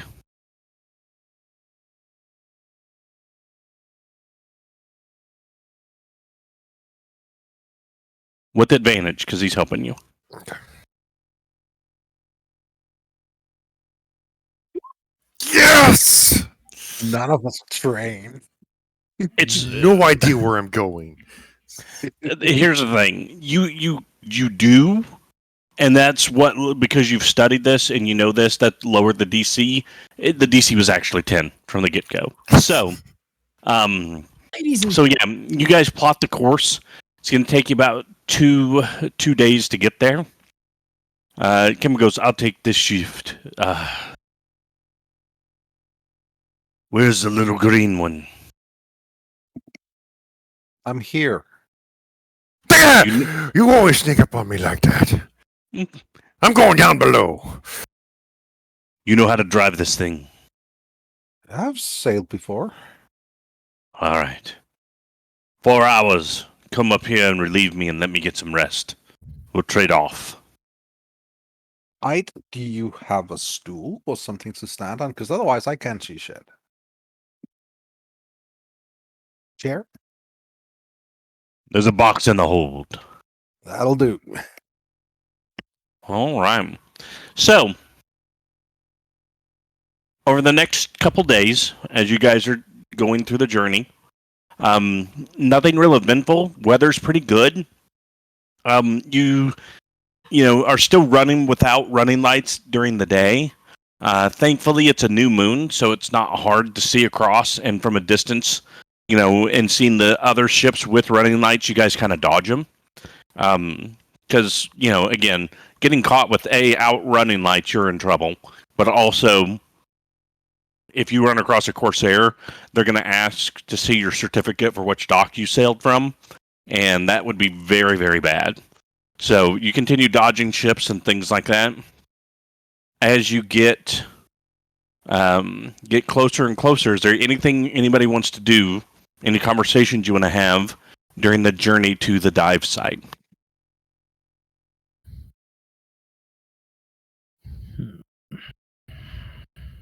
Hey, diving Hey, with Abraham. a dangerous, right? Oh, yes. Who are you? Abraham, it's Nate. Nate. I have I met you before? Yeah. Oh, okay. Oh, yes, we hired you. What can I do for you? Yeah, and I've also talked to you about books and other information. Have you? Not important. So what are we actually out here for? Ooh. He's suddenly very hesitant to say much. I mean, we gotta know what we're looking for. Well, you know it when you see it. And he holds up a finger, pointing to this guy. You will know. I'll know. Okay. Yes. It'll be like a wondrous vision in front of you. A vision of a place far off. It shouldn't be here out in the ocean. Exciting. We'll be down there deep and suddenly we'll be somewhere else. Suddenly we'll be somewhere else. Yes. What I said. He's just glancing around. You don't believe me, do you? No, I do believe. And now you've piqued my interest. So ready to believe. I've heard that story before. No, I'm watching you. Yeah, I can see you watching me. We're talking. But yeah. Good to know. I will keep an eye out. Thank you. Yes. On the third day, as you guys are a couple hours out from the dive spot that you guys have figured out, Kimber starts to get the dive equipment ready. So he's got, it looks like a glass hemisphere, right? Or not hemisphere, semicircle, right? Or it's half of a ball, right? That's hollowed out, but it's like 2 inches thick of pure glass. And it's set on top of this ring of steel, of stainless steel. And attached to that ring, so that ring has these kind of handholds, a second bar outside of it, that are kind of like handholds that's got lights and things on it. And then at the top of that dome, where the glass dome, there's a spot where it's connected to a steel hook, and it's attached to a chain. And the purpose of this, because you've used one of these before, Abe, is when they put that in, the water or the air will get trapped in there. And it's not so much for breathing, but even when you're using water breathing, you can't really talk. So you guys hang on to the sides. As it goes down, the weights and everything will help carry you down quicker. And if you need to talk, you can pop up into the bell and talk to each other. So it's a So it's kind of bathysphere? Yeah, it's kind of like a diving bell almost. Okay. Like a glass diving bell. So he's got this giant spool of chain that it's attached to, and it runs to an arcane powered winch. And he's getting all of that set up. Would anybody like to assist him with getting it set up? Sure. Yes. As Okay. much as I can. Let me think. What would even be the best roll for that? I think it's probably going to be in athletics. Mm-hmm. Yeah, an athletics check to help him. Alrighty. So we're all helping him and not giving advantage. Well, I assume Gobs wouldn't be helping him, because if Gobs is helping him, no one's driving the boat. Yeah. Okay. I'll keep the boat steady while you do it, though. Okay. All right. So, yeah, you guys are able to get everything connected just fine. He's very short, right? You've worked with a lot of captains, and most of them are direct, but this guy's short. He's like, here, now, lift. Yeah, he's just real curt and short with his commands. Klingon. Kapla. Wach. Yech. Wach. And banned. All right. So you guys have everything ready, and it's just about 3 p.m. when you reach the spot. He drops the sea anchor to hold the ship in position. All right, we're here. This is where I managed to pull up that piece. Don't know what it was, but I knew I had something. Now, he hands you a pouch, starts with you, Abe, and goes, in there are potions of water breathing. I grab one. Pass it on. The last 24 hours. I do not believe that this place is as big enough that you will need more than that. So, I will drop you here. I will lower down the diving bell with you, and I will wait. After 1 day, if you are not back, then I leave. Again, anything you find is yours to keep. But the case is mine. What Have we agreed? Yes, but what if we don't find the case? I would advise that you find the case. What if it's not there? Keep looking. Let's go. Or learn to swim. So he attaches the diving bell to his little crane hook that he's got, and swings it out over the water and lowers it until it's about 4 feet under the water. Anything anybody else wants to do? Before this next section takes over? No. Nope, Abe's good. Abe's going to be ready. Smoke a cigarette. Just take one long drag. Just don't stop. They hit filter. Smoking's bad, kids. If anybody's watching this, smoking's bad. Don't smoke inside the bell. Please try not to panic while we are in the cage. Sea creatures react very much to movement. Oh, You won't see us if we don't move. Why did That you have to is tell me that? Why? very comforting. Just why? Wouldn't you rather know than be not said and you suddenly get bitten by an eel or something? No, I think I'd rather just live in bliss. Ignorance is bliss. And let's go. But knowledge is power, as they say. All right. I'm assuming all of you take your potions of water breathing. Otherwise, this is going to be a real short campaign. Nope. I got a new character. All right. I'm hilarious. Why is he floating away? Oh no. why is Oh, why is he no. not rolling over? Oh. I'm going to try that thing from movies where I hold my breath as long as my character. Doc. No. All right. Drink my potion and I jump in the water. Excellent. Yep. So I You guys forgot all how to take- swim. you guys all take your potions. Mhm. Are we You wearing guys any jump in skills or and diving you- suits for this? Just holding on. he didn't bring you guys any diving suits, so it's up to you guys. Holding on Did it you- is. Yep. Mhm. So all of you grab a hold of your respective parts of the diving bell. The lights all flicker and come on, and your descent begins. So as you continue to go down, I need, what would this be?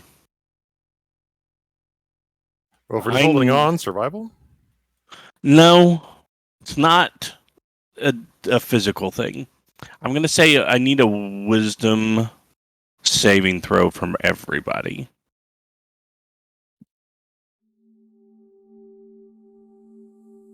Jesus. Okay. So as the water starts as the water starts to get darker, you guys are holding on pretty good. Nate gets a little bit fidgety as you hit that thermal layer, and it starts to get cold. It kind of freaks him out a little bit, but he's still able to hold on. You descend deeper, and deeper. Gobx is going to try to pat him with a foot because she's not letting go with her one arm. Correct. Yep. You're now getting to the point, what's called the twilight layer, where you start to lose the ability to see light at all. At this point, I needed another wisdom saving throw from everybody.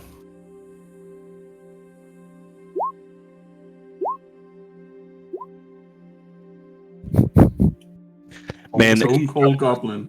all of you guys we've got this. We're at this point, there's no turning back. Gobs, you're just like, you know what? F it. I never really push it. I'm pushing it.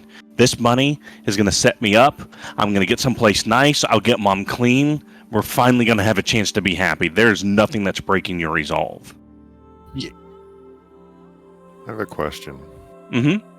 You hit the thermal layer when everything gets cold. Does that mean that lizard folk goes into thermal shock and dies? No, he's just asleep. Oh, okay. Yeah, it'll be fine. I was gonna say he's cold-blooded, man. Did you just kill him? We have duct taped him to the hand. This is literally my natural environment. This is in water. This is not an issue. Just messing. At this point, suddenly, the diving bell stops. The lights flicker and go out. Panic. Panic. I'm gonna wait. Something's about to happen. I know it. Suddenly, the diving bell begins to drop at a much more rapid pace, almost at a free fall. Like, Are you guys still holding on to it, or are you letting go? I'm holding on to it. Holding on. Holding on. This Holding is on. faster than water would allow. Also, Right. the alternative to this is being stuck in the void. Yeah. Is this faster than water would allow, or are we just being lowered slower than a normal So, drop? so you were being lowered slowly, and then it stopped, and then you're dropping as if the chain let as- go. We're as going if the that chain fast. let go and you're Okay. free falling. Like in the Um, abyss. It continues like this for probably a minute, you think? Then suddenly a sensation hits you. It's not water. You suddenly hit a barrier. You're not in water. You're in air. And you are free falling in air. Everybody needs to roll a dex. Let me do this. Does anybody have dark vision? I do. You do? Does anybody else have dark vision? Otho? No. Really? Really? Lizard folk don't? That's I'm lame. Not as far as I recall. Nope. No dark vision. All right. Interesting. So, the only person who sees what happens is our dear friend Gobs. As you guys are going down, you can see this layer, almost like a bubble of air underneath you, and you guys break through that bubble, and then you fall probably 40, 45 feet and hit ground. Reflex saving throws from everybody, and Gob, you get advantage because you see it coming.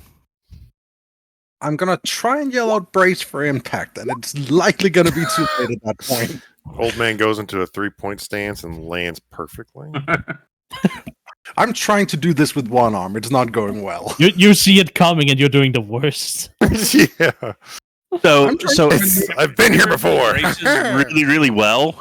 Gob, your one arm, kind of gets tangled, and it keeps you from being able to get your balance quite enough. But everybody lets go, so you're the only one who lands on the ball itself. So you're going to take 1 point of bashing damage, or bashing. You know what I'm. Leave me alone. Aggravated? What? No, not aggravated either. Shut up.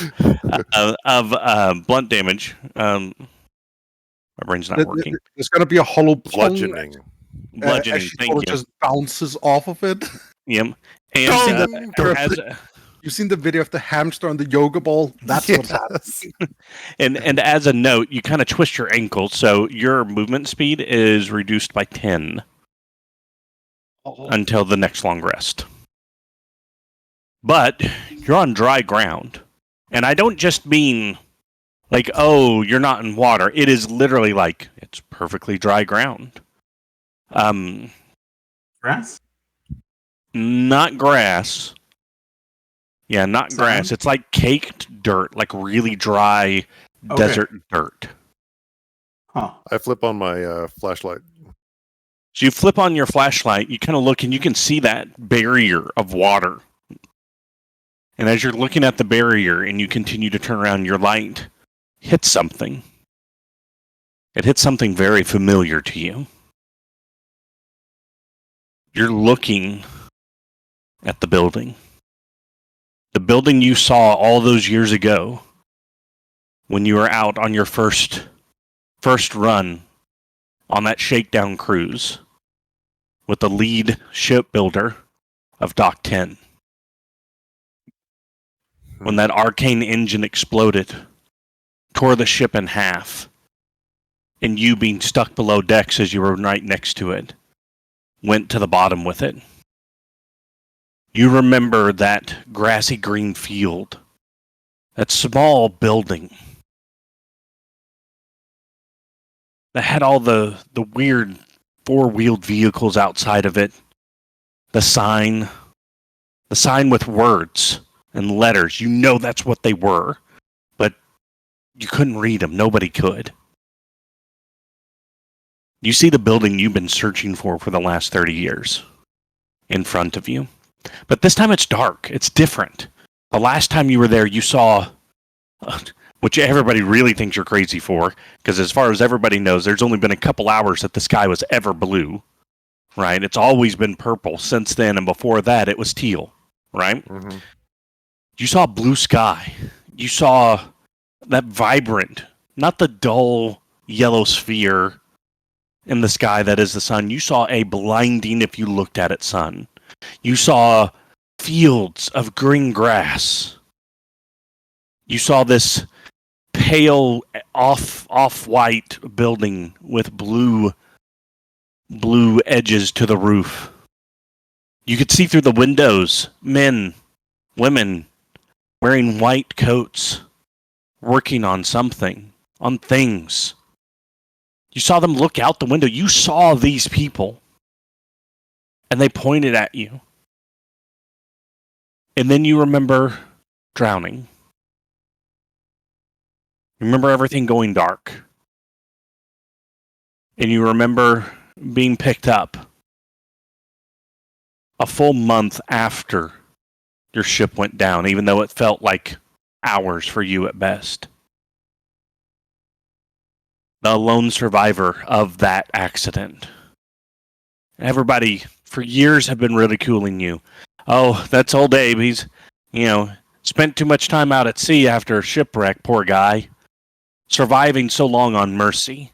But as you look at that sign, it starts to click a little bit back in your brain. The gears that haven't been quite meshed for all these years are starting to touch. You're starting to get the torque in your memory, in your thought process that you've been missing. You aren't crazy. It's real. It's here. And it's in front of you. As you all take in this building that you can now see, you start to notice something kind of odd. Every couple minutes, there's a ripple through the bubble. And the building looks older, or it looks younger, or part of it's collapsed and then it uncollapses. And then a ripple will happen again and it recollapses.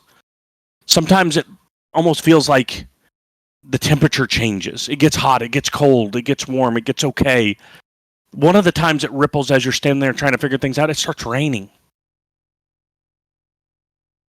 But now you stand outside of the fabled Ethereum Sanctuary, this legendary treasure, right, that everybody's always talked about, and it's one day I'll find the sanctuary, I'll be rich, and I'll show all of you. What would you guys like to do? Dance around and say, I was right, I was right, I was right, I was right, I was right. I knew it, I knew it, I knew it. Got to do it in character. I was right, I was right. I knew it. Yeah, okay, but where are we? What is this? What are we The- exactly looking at? What I've been saying for years exists. The place. Everything's in there. The secrets. We have to go. Do I know it's the Ethereum Sanctum? Like, as like a thing? Do I believe that? You think it is? You think it is? So that's a term that I believe in. Okay. Yeah, that's a term you believe in. The Without a Ethereum doubt. Sanctum is real. And I start running off towards the front doors. All right. So Abe is taking off towards the front doors. Everybody else, what you guys doing? Nate, could you please make sure he doesn't run off and get himself killed? I need to make sure that Yes, she's yes, alright. of course. Wait, and I'm gonna follow. All right, I After guess you take off running? I fucking just relax for a second. Don't breathe too deeply. I'm going to bring out some lidocaine and some bandages from my healer's kit, and once that has been applied, I am going to pick up the twisted-ankled little creature. Hey, I can walk. I can walk. I know how your ankle is at the moment. I am not blind. Aggravating the injury will only make it worse. I'm a doctor, not a magician. Okay, go ahead and give me a medicine check. Wow. Okay, that was fantastic. Gobs, he sits down. He kind of straightens your ankle. He puts a wrap on it, and it doesn't feel too bad. Doesn't feel too bad at all. You regain your movement. Hey. Also, I needed a closer look, and I don't appreciate being all the way down to the ground. Fine, can you just not hold me by the legs? It is the easiest way. Ripple happens. As this ripple passes over you guys, it's going to take your eyes a second to adjust, because now bright sunshine, orange sky, dust blowing everywhere.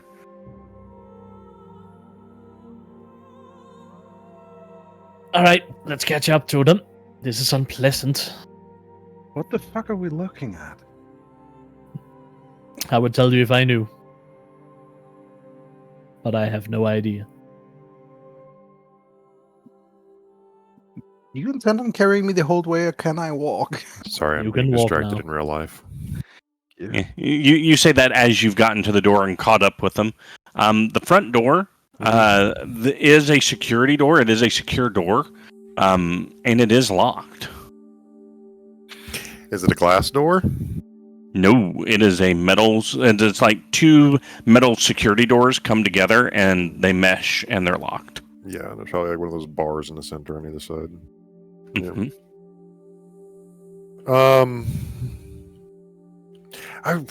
We have to get inside. Is there another way in? I mean, have you tried knocking?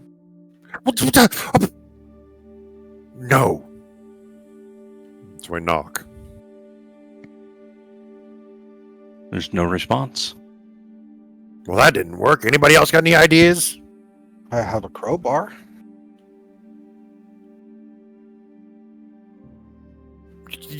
You could try. Steel, though. Gunk, gunk, gunk. Ripple rolls through again. It's dark again, starting to rain, just storming.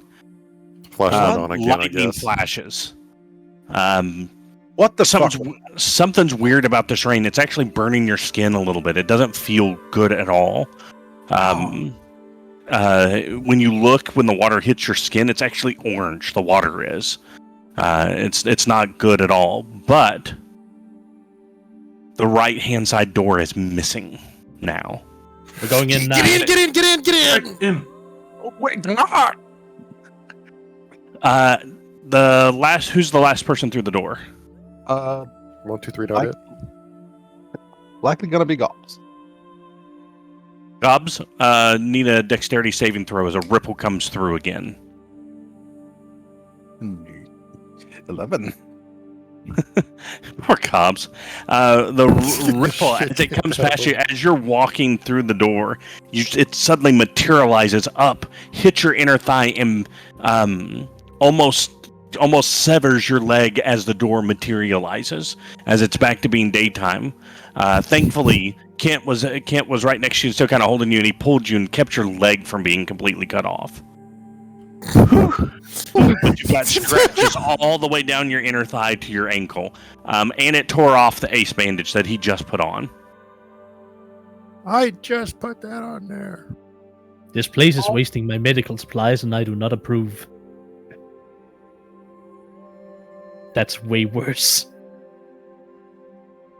You're able to bandage her up. She doesn't take any damage, and you're able to fix that. You put a different ace bandage on, and it's still the same. Since you knew how to wrap it the first time, you're not going to not know how to wrap it this time. Mm-hmm. So as you stand in this lobby, you're in the lobby of this building. It's bright again. You can see through the glass windows. They weren't glass. They're like that security, like 2-inch thick, bulletproof plastic glass. You know, through those windows, you can see the sandstorm outside again. There are sunlights above coming from the roof, which allows you to see. In here, it's very clearly a reception area. So you're looking at a reception desk that's straight ahead in front of you. Then there's a hallway off to the left and a hallway off to the right of it. It's dusty in here. You can tell what everything's kind of worn down, but it's not like been torn up. It's just nobody's been in here for a long time.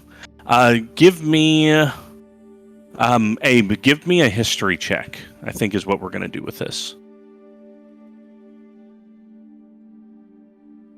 With an 18, you can tell, based off the degradation of, like, you look over the desk and you see a chair. Yeah, none of the other guys are going to have a clue. -1. Yeah. Yeah, he forgot if he pooped today. That's how bad his history is. Like, wait a minute, how did I get here?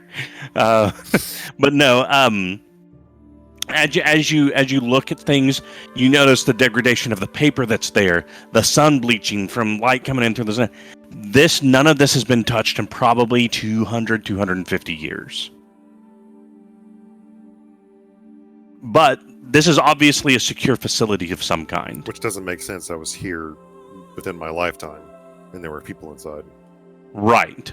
But this is a secure facility, which would explain why the doors are still standing after that time. Why even the security the glass that's up in the sun lights. Right. You know, you're probably thinking, oh, that's probably that same super thick glass. This place is secure. That's why it's lasted this long. The thought also occurs to you is like whenever you were looking before, or when that short time when it was a storm, and everything looked even older. The security door had rotted off of its hinges and fallen. That's the door you were able to come through before it reverted back to this state. So this building, for like that thickness in a, you know, in a non-submerged type thing, for that thickness of steel to rot to the point where it would fall under its own weight, this place has been here for, you don't even know. You've never seen like a quarter, like a half-foot thick steel rot completely like that, because it's all stainless steel, so it wouldn't rust normally. It would corrode, yeah. It would corrode. So for corrosion to eat through all of that, you would have to sit down and do the math for a couple hours to figure out exactly how long that would, at a minimum, take.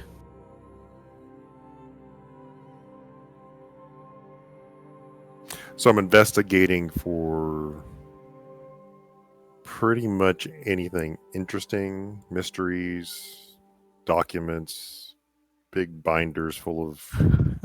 So this is kind of a reception area. There's not really anything here anymore. Any type of if you try to pick up any of the paper, it just crumbles. But it's also so old, the ink that had been printed on it has faded. You do see a couple, like a metal placard that's got that same logo. That's on the outside. No, I will tell you, as characters, it does say ARDA in all capital letters. It says ARDA, ARDA. But you guys don't know those letters per se, so it's just you don't, and it looks like a logo because it's one of those run together logos, right? Like FedEx does. So it looks like a logo more than it does a language to you guys. And again, there's two hallways, one on the right, one on the left. So, what is supposed to be here?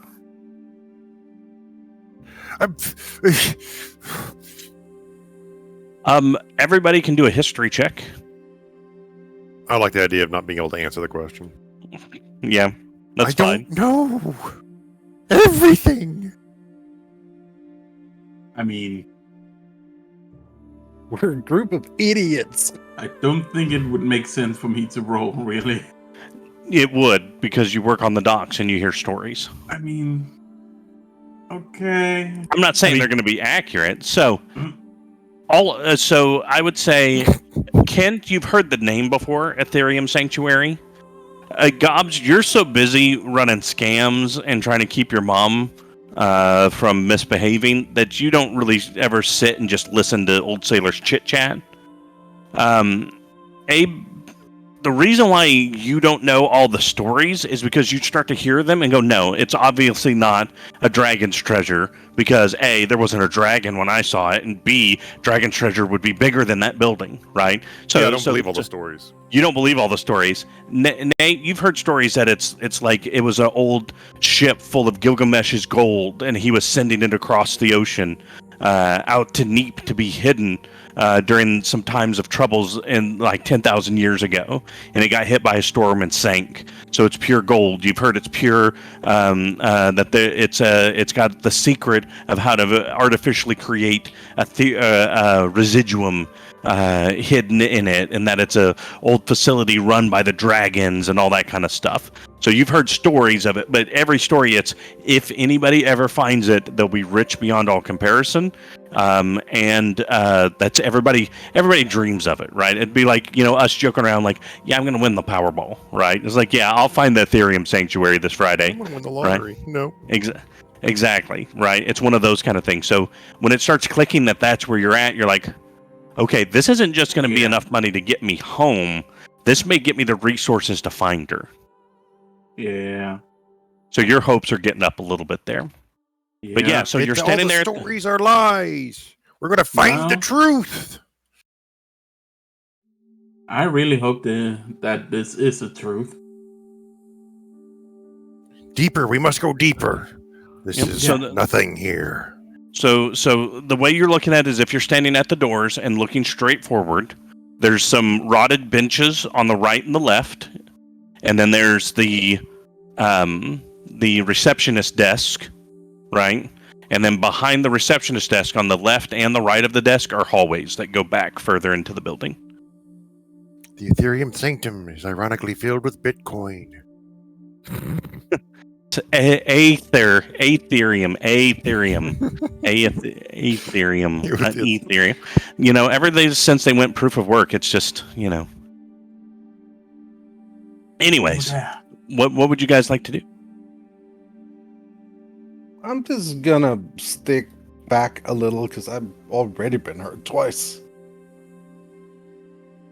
I do not like how the penance of this place seems to be killing goblin ankles.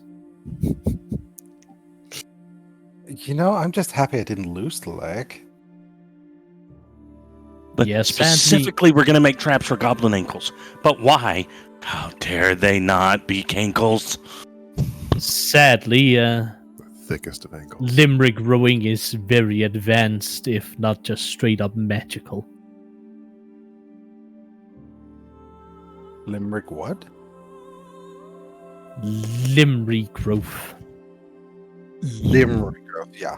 I'm aware. Hey, I thought he said limerick too. Don't feel bad. Then I realized he said a Danish word, then I lost interest. John's going to shoot us later. It'll be great. Anyways, so 2 hallways. What are we doing? I'm going to go on the right side. When in doubt, go left. Ah! Also, I don't have a right hand, so I can't take the right hand path. You only have one hand? Only has one arm. Adventurers go left. I read Yeah. that in a book. One sleeve is rolled up, there's nothing in it. Well, unroll it and put something there. Come on, it's simple. This is the long medicine CFS 101. break. Come on. Everyone wants to go left, and I want to go right. So I'm going to go left, I guess. No, no. You're going No, right. that is not Abe's character. You No, would it's go not. right. It's true. I would go All right, right. so Nate is gonna follow. Nate, you're going left or right? Nate is on old man duty. Old man, Okay, dude. so Nate's on the right. Kent, are you going left or right? The last thing Kent's want is for someone to get hurt without him being close, so he's going Split the right. body. No, All right. So everybody's going right except for Gobs. No, I'm going with the rest. All right. So you guys walk down. It's not a long hallway, maybe 20 feet. And you get to a set of doors. And there is a weird kind of box on the wall before you get to these double doors. It's on the right-hand side of the wall. It's about 3 inches tall, 2 inches wide, sticks about an inch out. Like that matte gray-black square on the wall.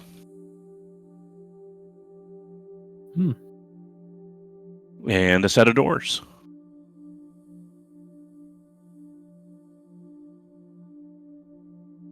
Go up to the doors. Are they locked? You push on them and they give a little bit, but they don't open. Does it mean does it feel like there's something blocking them, or like one of those chain deals on the other side? It doesn't feel like a chain deal. I'm trying to how to describe it without telling you what it is. I feel It's like I'm not pushing against barred. the blob. It feels like you're pushing against it, but like maybe at the top there's resistance there specifically, but only there. Can I push on it hard enough to see a gap? Kinda. You push it, and what you can tell as you look up, there's a metal plate touching a dark metal plate that's attached above the door frame. There's Right, something. so- There's something. You're- up there. Okay. Now do this for me. Give me just a straight intelligence check. Okay, so you don't know how they work, but that's a magnet. Oh It's a man. pull door. You would know how magnets work with that roll, but you get the joke. But yeah, it's one of those magnetic secure doors, and it's locked. I'll also tell you with that intelligence save or that intelligence roll, you did a save, but I'll count it. I don't care. I did. I'm sorry. You would know, like, at least the modern ones of those security doors, you usually have something you wave that or something on you that'll let you through them. But you also know with a great deal of weight or force, they can be overcome. Yeah, that's what it seems like. It's like, I don't know how to open it, but it's got some give. Maybe if we push. Here, help me push! Maybe. All right. We can try. Right. By the way, can I Yeah. just have a listen for, like, what is the atmosphere here? Is there any kind of skittering or anything? The spiders everywhere. Give me a perception check.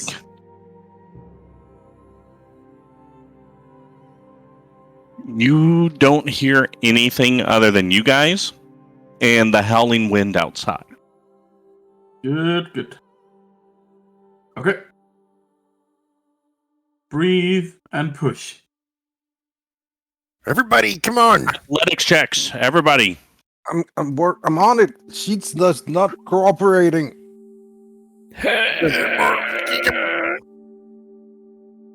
You guys all strain together and lean into it. Gobs, you actually take 4 steps back and run and jump. You kind of laugh because you don't think that actually helped. But right when she makes contact, the door gives and you guys fall into a room. Get off! Who's on top of which? That's me. That's my leg. Why is it always your leg? I have 2 legs, 1 arm. It's a 66% chance. Now let go. Stop yelling at each other. It's bad for your blood pressure. So, as you tumble into this room, you see a couple things. This is kind of a main joining room for all the subsidiary rooms. To your immediate right is another doorway, but you can tell that is completely collapsed in. You don't know what quite happened. There's no way to really tell, but that entire side has completely collapsed in on the right and in front right. Going a little bit past it, there's another door. This door, for all intents and purposes, the easiest way to explain it, it's a giant vault door. Right? Not like the circular swing out kind, but like the rectangular kind, but it is a large vault door. It has a spot for 4. There's 4 dials that have numbers on them. So it's one of those you put in the combination, then you can turn the handle and swing open the super heavy door.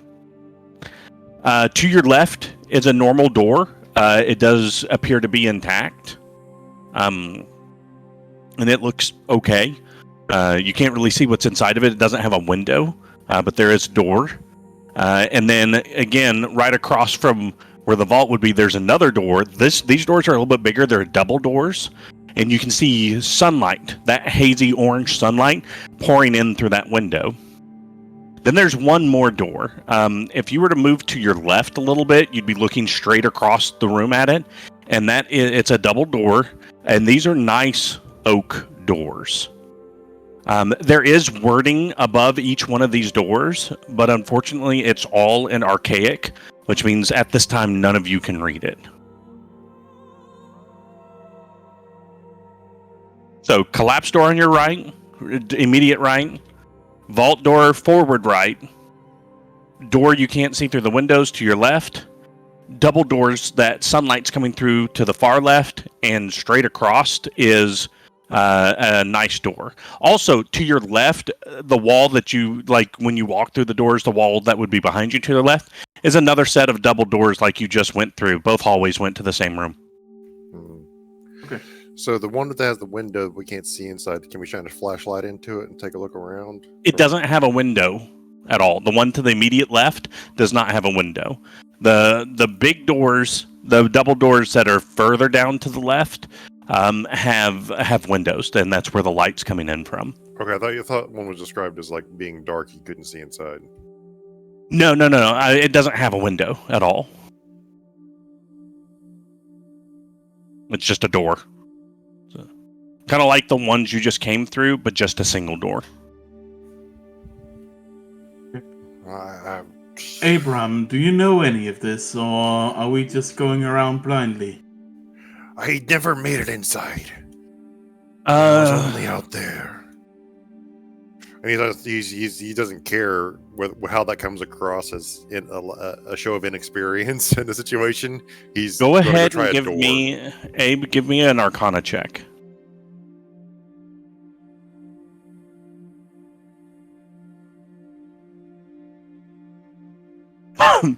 So, again, you've been studying this language for a long time, so you have picked up a couple things.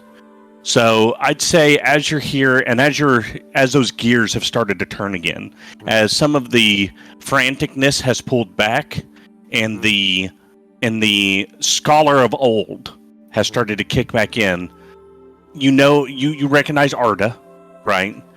You can tell based off of that's not really a word, that's an abbreviation for something. When you're standing in this room, over the collapsed door, you see something about medical, right?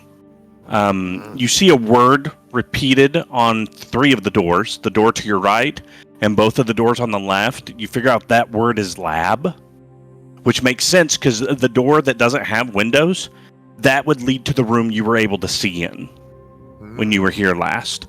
When you guys were outside, all of the windows to that were shuttered. Like they had these big thick steel shutters, like security shutters had come down. So that's why you couldn't see in from the outside this time.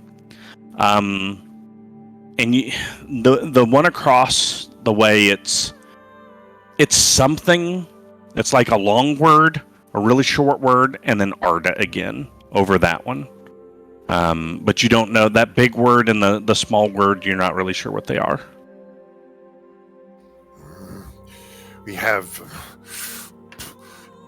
This is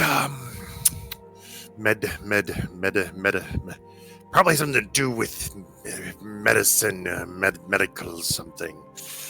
And this one over here is the laboratory. Yes. Laboratory. Good one.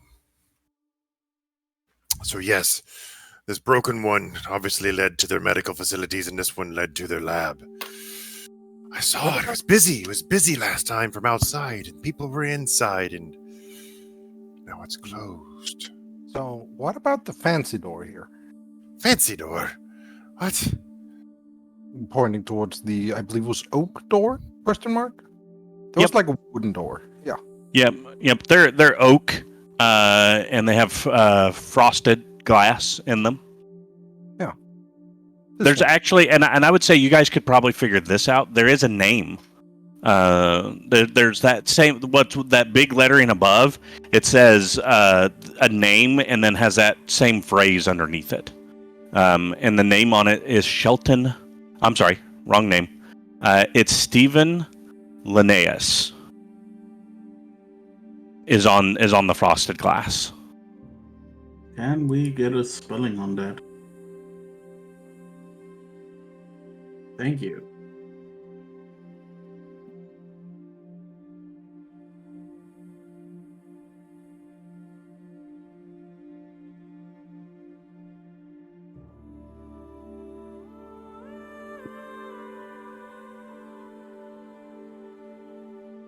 So I'm going to be trying for like the laboratory, because if that's a word that is known in Neap. Yeah, I mean you know what a lab is, so. Okay, I didn't know how podunk we were out here. Yeah, well, either way, you would know what it is, but yeah, you know what a lab is. That's where I want to go.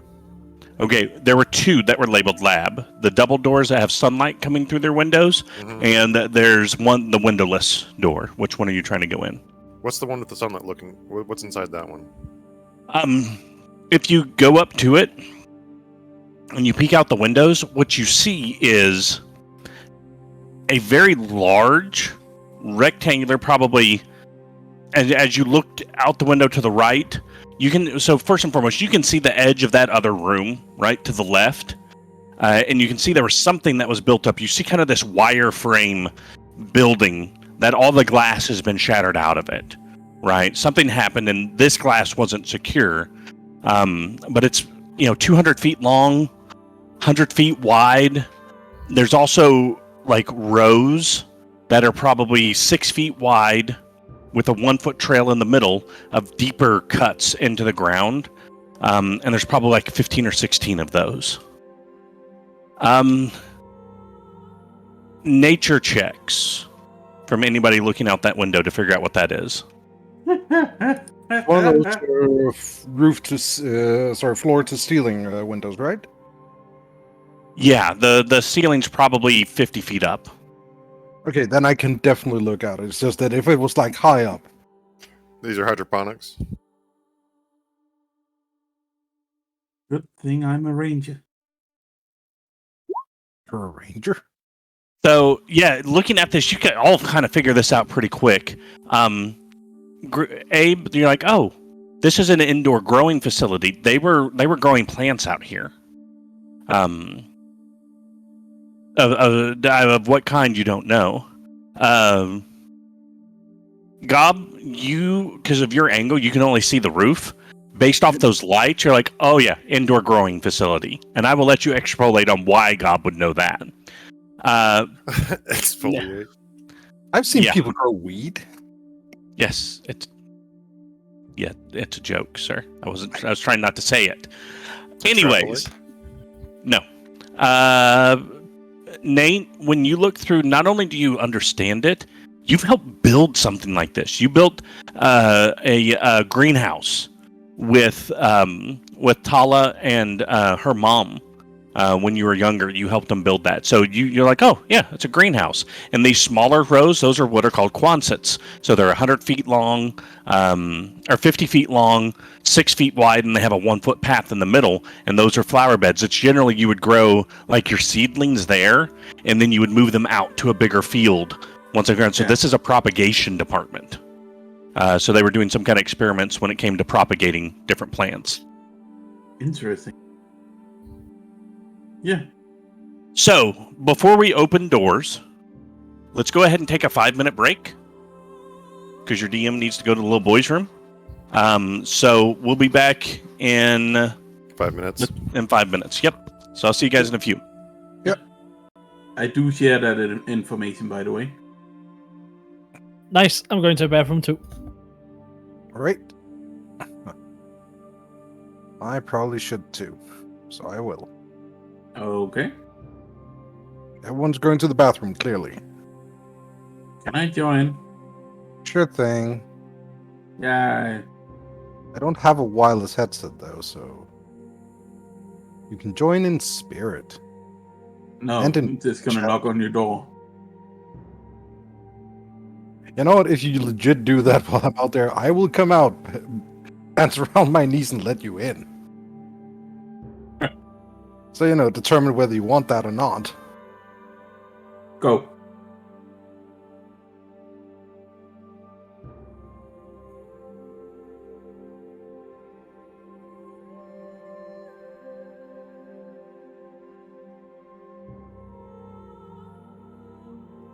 All by myself.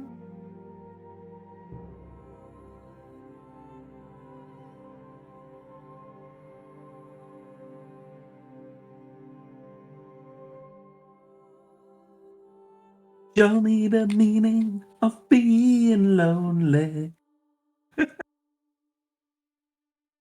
Oh no.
I'm back. Welcome back. Thank you. Then you can join me in singing sad song.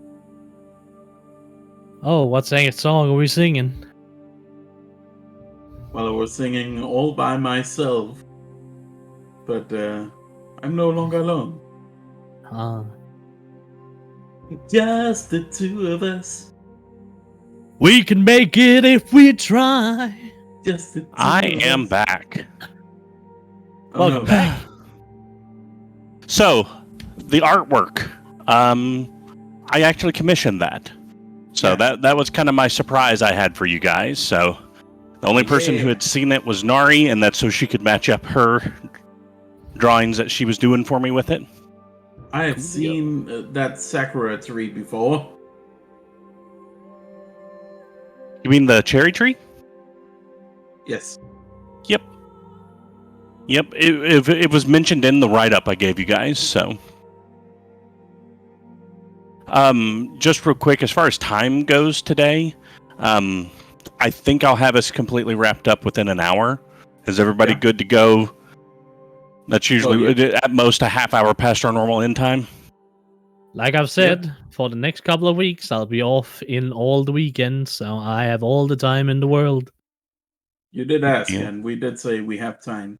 Yep, I'm just reconfirming. And are you Yeah. guys all hearing the music just fine? Is it too loud, too quiet? We can adjust the volume ourselves if there's a problem. Can hear But it, I can and hear I it. turned it a bit down. It's fine. But don't worry, we can use a client side, turn it down and turn it up. Yeah. So Just make sure it's fine on your side. Yeah, I can hear it just fine. But just do yourself a favor and never start it off at full fucking blast, because then you'll murder someone.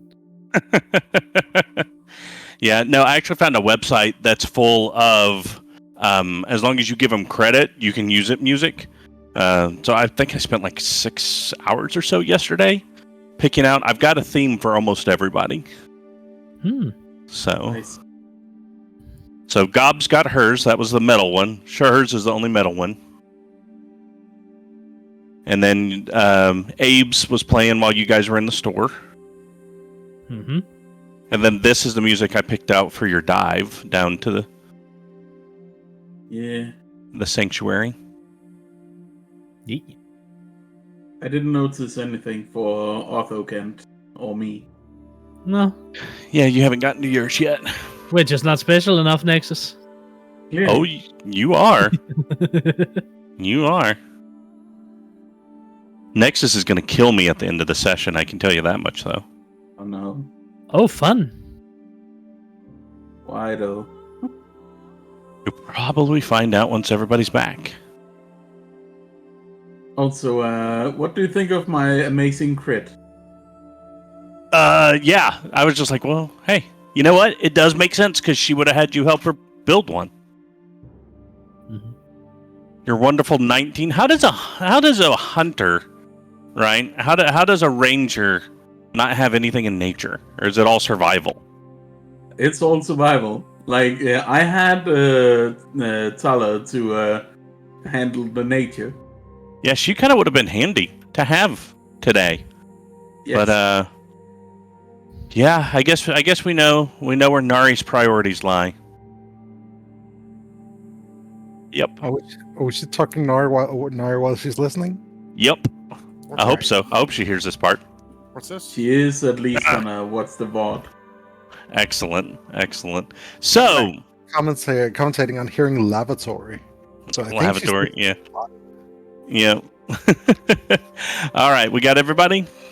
Just one thing. Nari, I hope you made a strength character. I hope you didn't. I hope you have a 5 in strength. We'll make it hilarious. Well, she doesn't have a 5, but she also does not have a positive modifier. So we'll put it that way. Perfect. Wait. Who has the highest? You do. With a 12, I have the highest. You're finding nothing. I'm gonna go look it up. I'm gonna adapt it from 3.5. Dwarven grapplers. All you get to fight the entire rest of the campaign. Sounds Good great. luck, suckers. Sounds great. I have a request. Since Yeah. I have the highest strength, can we go one step further and revive the old Tensor's transformation? You'll have to remind me of what it is. Turns you into a level 18 warrior. Or something like that.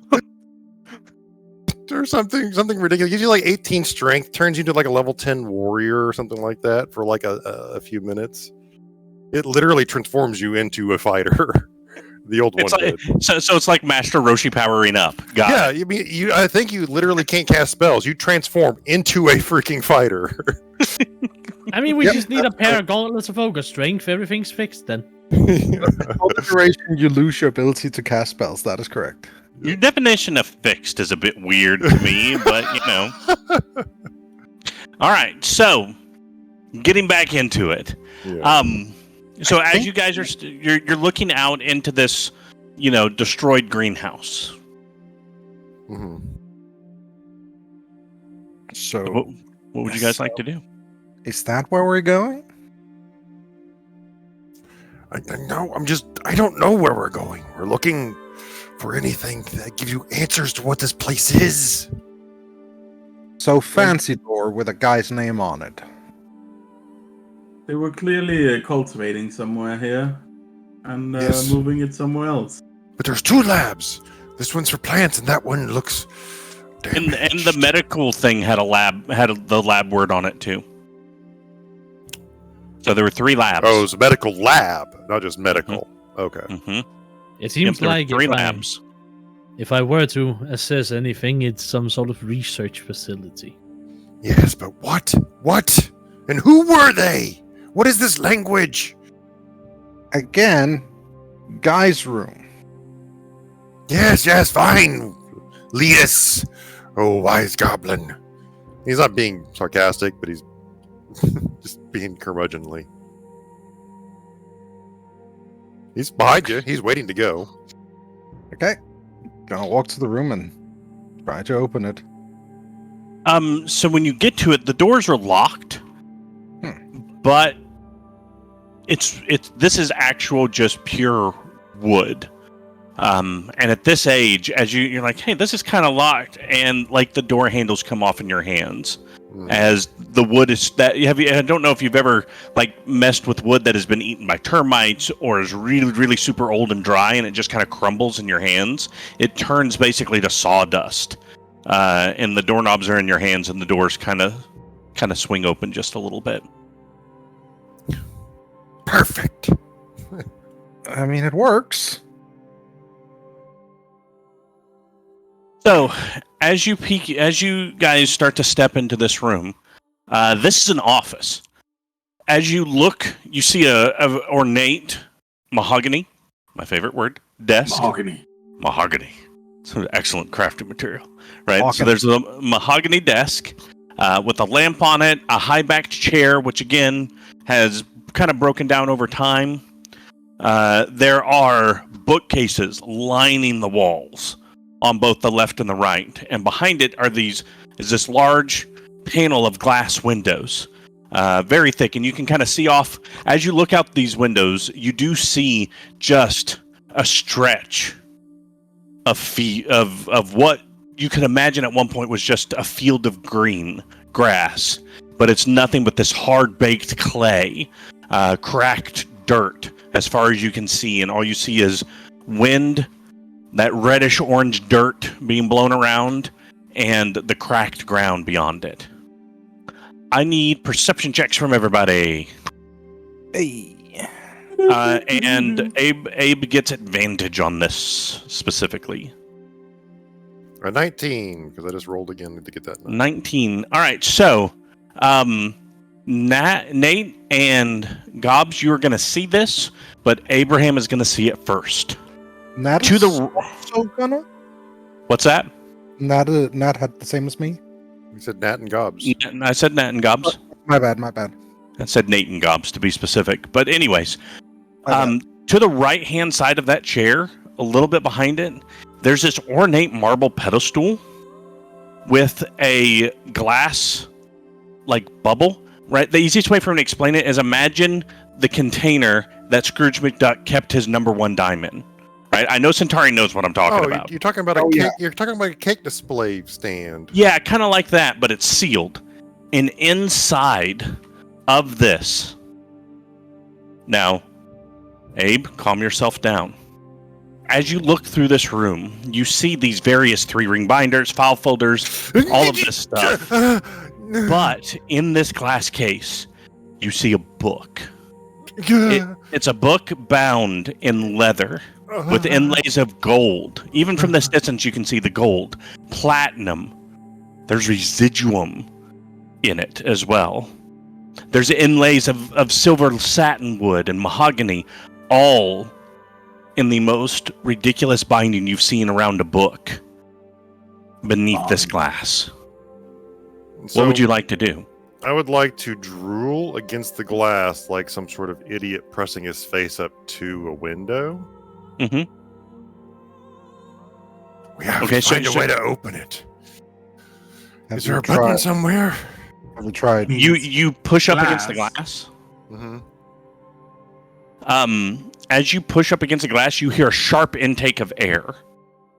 And the glass comes off in your hand, and what you realize you were hearing was it was vacuum sealed for preservation purposes. And that sucking sound was the air rushing in. Oh, nice is. Yeah, it was nice. It was, still good, right?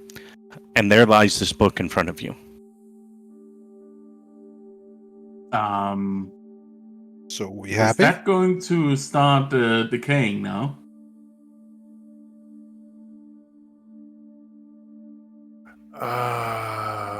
Well, just like everything else in this world. Well, is that what you're looking for? I don't know. Well, take a look.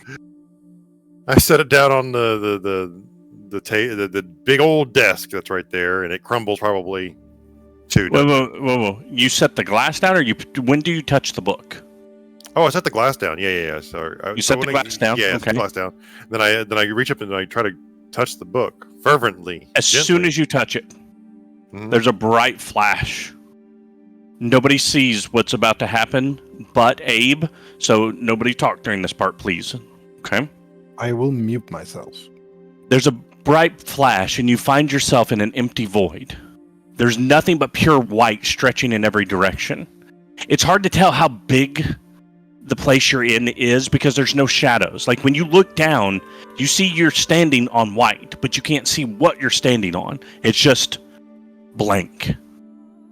The only other thing in this room is a man. The dark-skinned man is well-dressed. He's in a full suit with a vibrant purple tie, bald head, long graying beard down to the middle of his chest that's braided and wound with a platinum band up it. And he just smiles at you. Oh my. So you're the one who's going to need my book. Need your book? I want to read it, yes. What is it? I don't know how long it's been. I don't know. Let me ask. Is Gugalana, is he still abroad? I don't know who Gugolana is. The beast that eats magic. I've never heard of such a creature. What about the world that you're in? Is the Earth still populated? There are people there, yes. Who runs everything? Who's in charge? We are. Various races, large cities, conglomerate of small nation. Excellent. That means he may not have had to have been activated. Who? Well, Gilgamesh, Project Gilgamesh. I'm sure you've never heard of it. Oh yes, Gilgamesh. We built the great city. He preserves all of us. He's gone now. Gone? Yes. Disappeared. They say he saved us all from a great calamity. What about Enkendu? Who? Good. So the creature, he's still around. What creature? Do you live Speaking across cryptic riddles. This incantation I used, while powerful, to preserve a portion of myself for whoever would grab my book is limited. I can only do so much. Okay. I wove an enchantment on this book that anyone who direly needed my knowledge could pick up my book and begin to learn and gain it as time went on. The world is ending for me. By the time you've seen this, I have been long gone. This creature stalks around the world, devouring magic everywhere it goes. It has killed many dragons. The elves, humanity's almost gone. The gods have abandoned us because they fear it. They released it on us. And ages passed, even before my time and my history. We all lived in peace together. Then this creature came because we shunned the gods and was sent as a punishment. So we sealed magic, thinking to starve it. Then the history turned to legend, legend to myth, and then everything was forgotten. Humanity, in its arrogance, rediscovered magic and started using it again. We were able to bring back the dragons and the orcs and the elves and everything, and we started building again. And at the height of our power, Gugalana returned.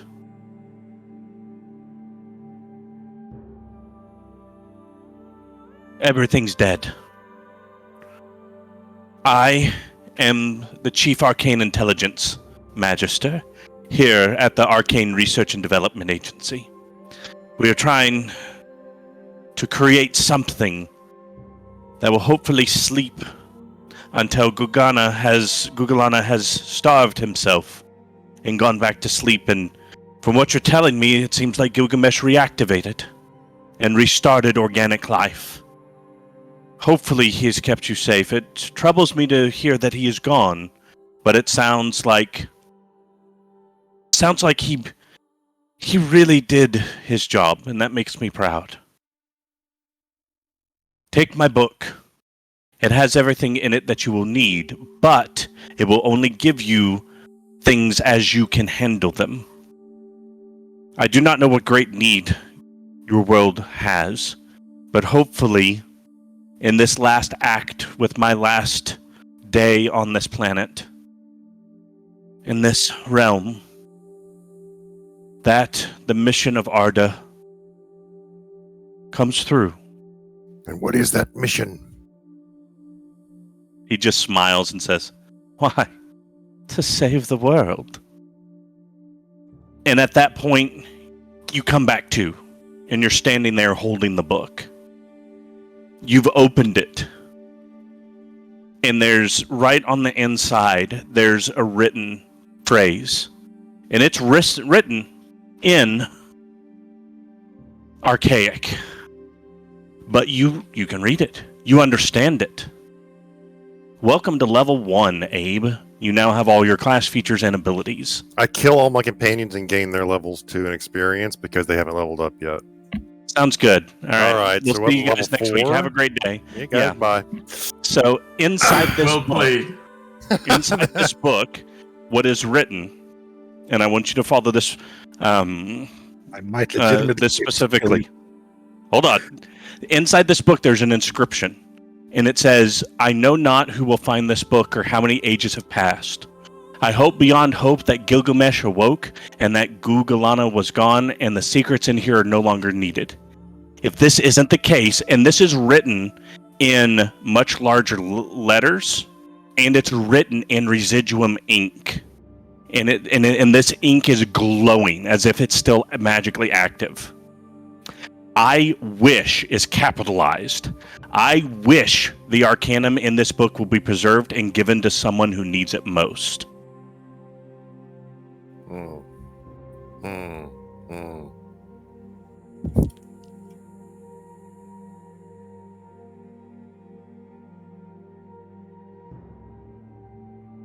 So he suddenly is able to read the archaic that he's not been able to read for ages, except in fragments. Right. Yeah, you have all of your full level 1. You have all your class features, which includes the Eyes of the Runekeeper, which allows you to read and understand anything. Right. Read all writing, yes. Yep. So I read. So as the level 1 happens, and this is his spell book. As you turn the page, you can see all the first level spells you'd picked are written there. Right. And there are blank slots though. There's still room in there for you to put more spells in. Okay. So it's just he's going to be like excited that he can read the language, like he can understand it, and he'll just start spouting off. He'll be looking at everybody, like reading it and looking up, like, you know, excited, like, and so, you know, I do not know who will find this book and how many ages have passed. I only hope that Gilgamesh was successful and Gugulan was defeated. And if this is not true, I wish that my arcanum goes to those who need it most. I can read it. And so that's the whole point of him reading it out loud.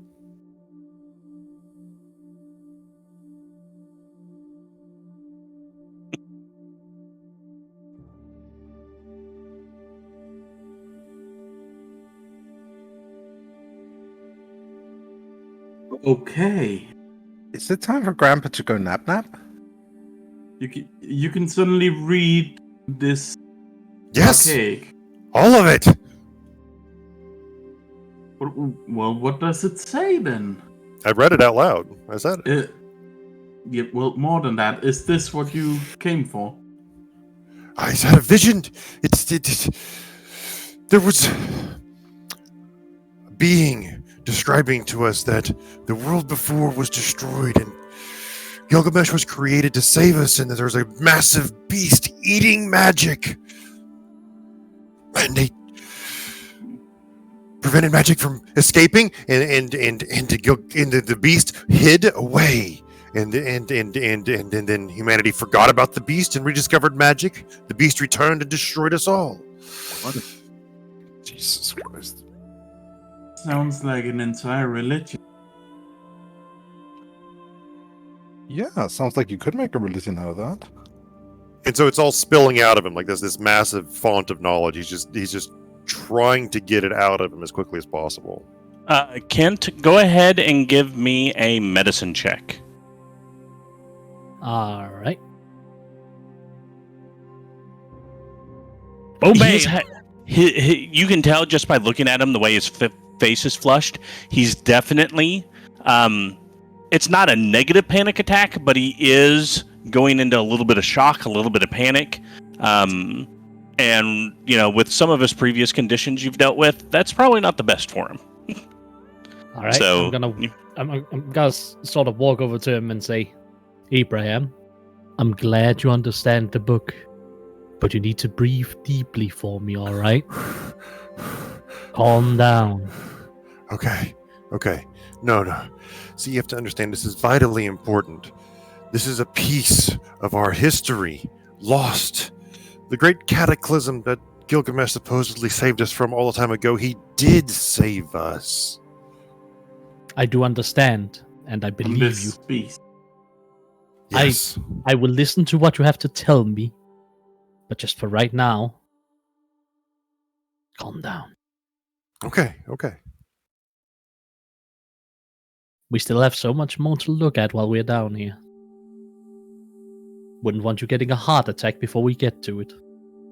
Oh, one other thing. In the book, right underneath that signature, scribbled in just normal ink, are the numbers 6, 8, 0, and 2.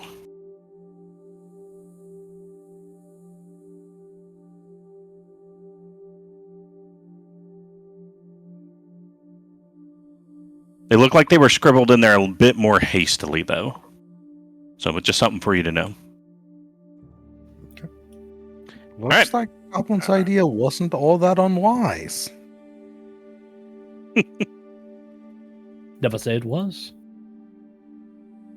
Yeah. All right, no what would one you is guys like to judging do you. now? Well, we have the combination for the big old locked door.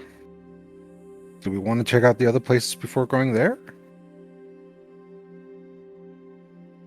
There's no harm in discovering what this place might else have to offer, since it seems to be such a font of knowledge. This place seems surprisingly safe. Even though it's very weird.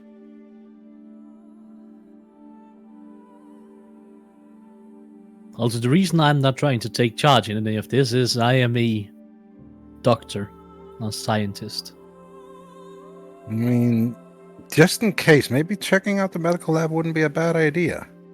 As a note, it is completely collapsed. Oh, I would have loved to, but I did not bring tunneling equipment. I mean, Well, we love. saw the door suddenly collapse and rebuild. Who's to say the same can't happen to the rest of this place? Maybe we just need to try again. I mean, what if while we're running through when it's not collapsed, it just suddenly collapses again? See, I'm trying not to And, think about that because that could happen to all of this.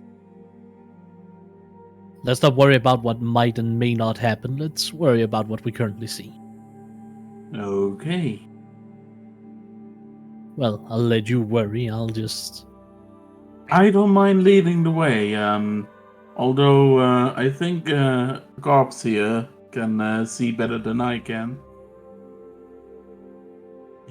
Oh, you don't have a flashlight. You can borrow mine. Oh yeah, Where, sure. where are you guys going? Second lab. Second that's lab? Which second lab? Because okay, so let's say this: as you guys step back out of this room, Abe, you can now see things. So yes, the collapsed one, the sign over it does say medical research lab. Mhm. The door with no windows says planar lab, Mhm. like planes planar. Right. And the one to the right does say hydroponics lab. Hydro what? Hydroponics. It's And then the vault doesn't have a sign. It's the vault. I mean, if you can't figure out that's the vault, you probably shouldn't be working here. Real quick, as you guys are looking and deciding what to do, another flash happens. Ripple passes through. This time, the door behind you, because you guys had just stepped out, the doors behind you are open, right? And there's 3 people behind you, and they're talking to an older black man with the long beard and everything. He's like, "Sir, we don't understand. For some reason, the temporal shielding is not." Wait, who are they? And Hi. the older man sees you, and he goes, "Who? How did you get the book? It'll be worth it, right? Tell me, it'll be worth it." I just found it. Flash. Everything fades. You're back to the dusty room again as a ripple passes through. I think it's best not to think too much about how this place could change and collapse at any moment. Please do not have an existential crisis while being hundreds of feet underwater. It is medically inadvisable. Since we landed. Okay, I can confirm, Gobx, you exist. So right now, to your left is the vault and the collapsed medical. To the right is the hydroponics bay, or hydroponics lab, and the planar lab is on the right, down and to the right. So what are we doing at this point? Are we checking out the planar lab before checking out the vault? Or should we just go for the vault? I'd say sure, let's check out the planar Planar lab. lab. Yeah. Okay, I'm always interested in planar shit. awesome. So you guys, go ahead. No, it's just I'm interested in planes. She has no idea what a plane is. I am Excellent. very interested. So you guys go over. Who's leading the way in? Actually, I'll tell you who's leading the way in. this person doesn't put themselves very forward and haven't so far. But as soon as you guys say, yeah, maybe we should check out the planar thing, Nate, Yes. without talking, you start walking that way. You almost... There's something that feels familiar. Something... You feel it. There's something. So you don't know what, but there's something behind that door. Yes. So you walk up to the door. Do you try to open it? Yes. So you go and you put your hand on the door. It's not locked. It's not held in place at all. As you push into the room, again, the only light is coming from us. Again, there's a skylight, right? You can see the heavy security shutters are down. There are doors here. Not doors, but door frames. There are 9 of them. And they're all a little bit different. The first one, which feels very wrong to you, is made out of, as best you can tell, the easiest way to explain it to you would be a black plastic. And it's filled. It's like a solid, it's like if you could make a giant plastic black domino, that's what it is. The next one is made out of this green metal, this door frame. And it's snapped and bent horribly.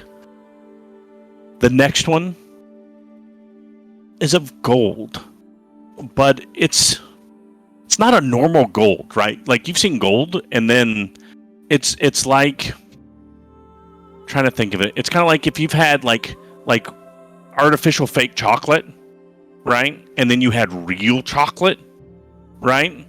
That's what this is to normal gold. Normal gold is the fake artificial crappy Hershey's chocolate, right? This is the gourmet, like it's more gold than gold should be. It's gold. It's also, it's kind of broken and snapped and contorted. You go through each one of these 9 doors, and all of them are either messed up or broken or whatnot, except for one other one. There's one other door made out of these various materials, some weird goo. Another one is made out of just, it's weird. It's almost like smoke, right? It's like a black smoke, but it's there. But it's also like you can see where its frame is broken, where the smoke isn't touching anymore. There's one other one. It's a twisted briar wood. And it twists up and makes an arch and twists back down into the ground. And you don't know what it is, but there's something. There is something about that door. And it's just green ivy hanging down. You can't see through it.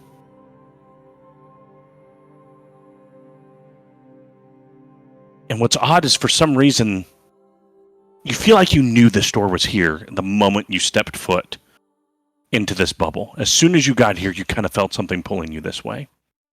What would you like to do? I will most certainly approach it. As you approach it, you get up to it, you smell home.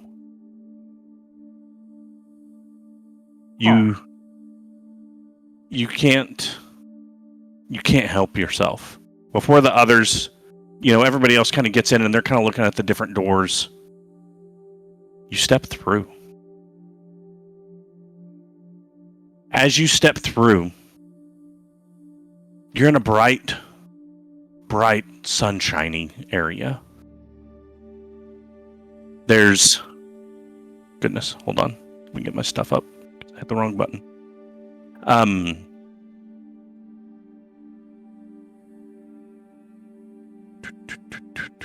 Sorry.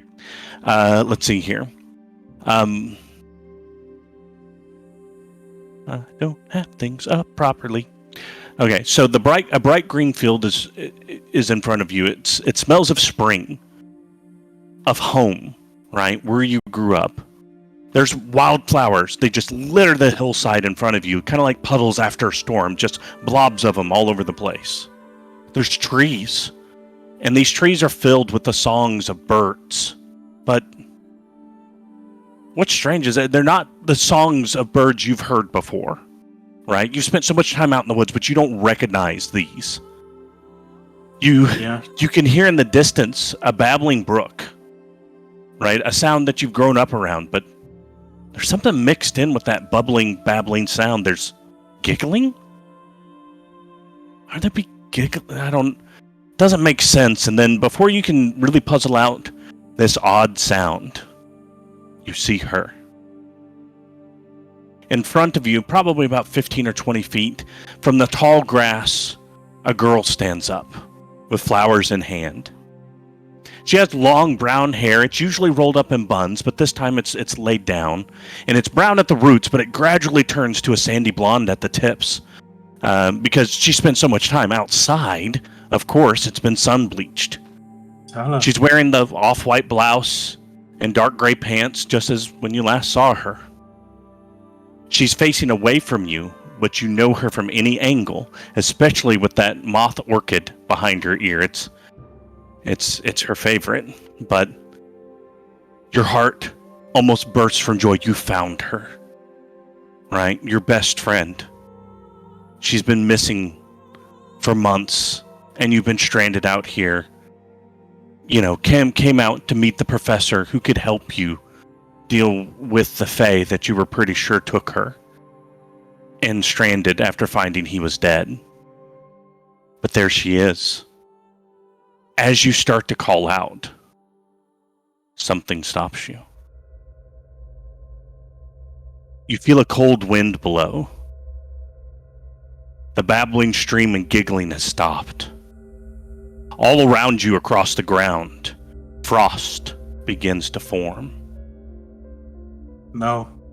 At this point, long arms wrap around you, one around your shoulder, where the elbow rests against your neck and all the way down to your chest. The other one wrapped around your waist as you feel cold lips near your ear. Corpse cold flesh, burning where it touches you because of the cold. He begins to speak to you. Beautiful, isn't she? You can almost smell her from here. Her warmth. That's why I marked her. Soon. Go. Oh, my dear, soon I'm going to embrace her and steal her warmth for myself. You have no right. Oh, but I do, because I have power. Now, there's only one thing I can imagine that's warmer than that wonderful embrace. But that takes time. Like a plant, you have to nurture it before it's ready for harvest. Do you know what it is? No. It's hate. See, you don't burn with hate just yet. He drags his finger from your forehead, down across in between your eyes, your nose, and down your cheek. His long fingernails that become razor-bladed icicles, dragging across, opening a wound. I can fix that. But let me mark you, so I can find you once you've ripened, and you feel intense, sharp pain in your back as he begins to claw the mark of the heart of winter into your back.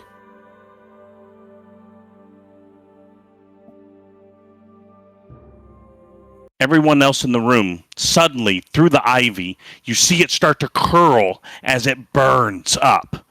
And pouring out from this ivy and bramblewood doorframe falls Nate, bleeding profusely from his back, with a rune carved into it, his shirt slashed, deep wounds, inches deep, almost like hitting bone in his spine. Deep wounds, and he is bleeding profusely. None of you know this rune except for Abe, who looks at it and sees that it just means Heart of Winter. You don't really know what that is, but that's what it means. Nate, you're unconscious. Yeah. As you lay bleeding on the floor. Heart of Winter, what does that mean? Carved into his back so crudely. You're able to clean the wound?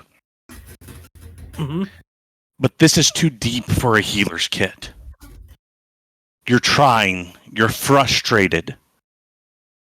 This isn't enough. Medical lab. The medical lab is closed off. This is infuriating. I assume it would be infuriating. Mm-hmm. If I at least had my surgery tools or something, I might be able to do anything, but what I have is basic sutures and bandages. You feel a pulse of warmth in you that you've not felt before.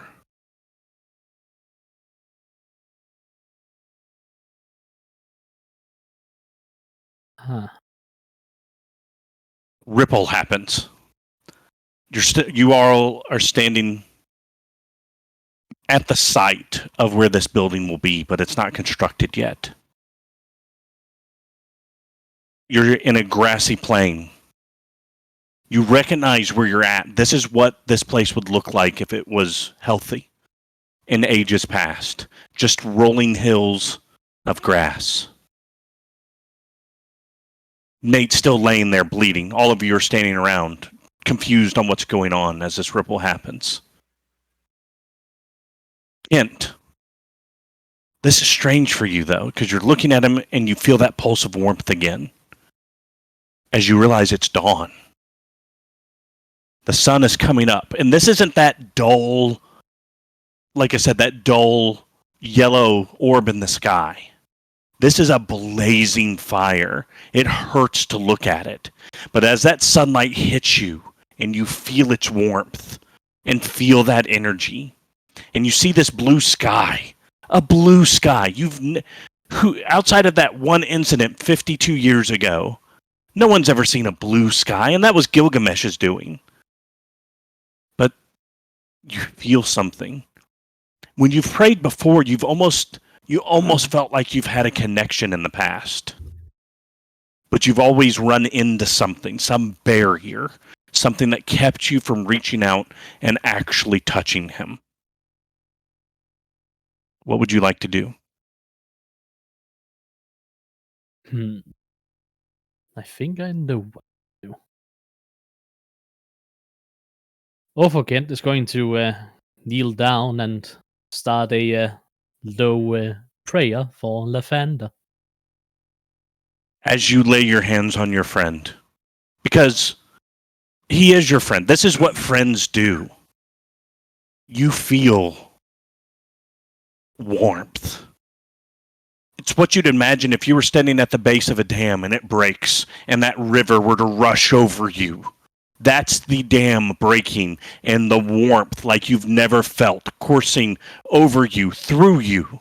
In the past, you felt the presence of Lathander, or you thought so. But you know now that was a muted feeling. It'd be like being hungry and only be able to look at food through a window of a shop and somehow expecting that to relieve your hunger. That's the difference. It's the difference between being starving and actually getting to eat. This warmth, emotion has long eluded you. You don't understand it. But here it is. This is it. This is emotion. You're crying. You're overwhelmed with such feelings you are so strange to you. You have hope. You have joy. You see the good in your flawed friends. You see Abe and how brilliant he can be. You see Gobs, and you see, despite all of her flaws, she's helping Nate.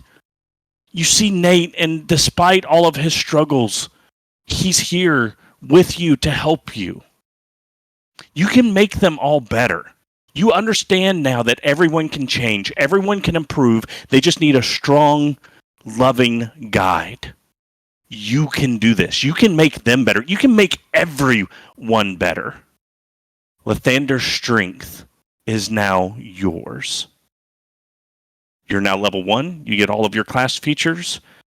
Nate, you come to laying on the floor as Kent is kneeled next to you, tears running down his reptilian face. Your back is completely healed. You've taken no damage and your blood is restored. However, you have the sharp, white scar on your back that takes up the entirety of your back. That is the mark of the Heart of Winter. You are also now level 1, as being in the Feywild, being touched by him. You can sense it. It's almost like if you've been trying to like turn a stick in your fingers and you can't figure out, but once you get the motion down, you can repeat it. You know that pathway. You can tap into that strength, that power. You sense all the other doorways in this room, and while they are closed off, you still can sense them. You can tell them. You can see that's to the abyss. That's to the heavens. That's to oh goodness, my brain's not working. That's to Baitor. That's to the 9 hells. The black door you don't know. But this is when you, as a group, realize something, because as this moment has ended, as Kent has healed Nate, you're back in the room. There was another ripple and you guys missed it. There's also something else that you guys have missed. Gob, as your friends were panicking over the bleeding Nate, you didn't miss the ripple. What you didn't realize is, as all of this was happening, your native, I'm smaller, your self-consciousness, you were scared and you backed up a little bit. Whenever things kicked back in, you were standing at the black door. You couldn't help it. You bumped into it. As you bumped into it, it grabbed you and pulled you through.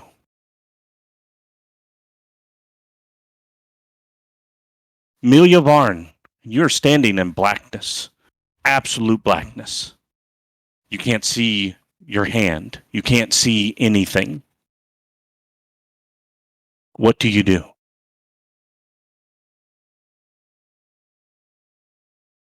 Oh god. I felt something grab me, right?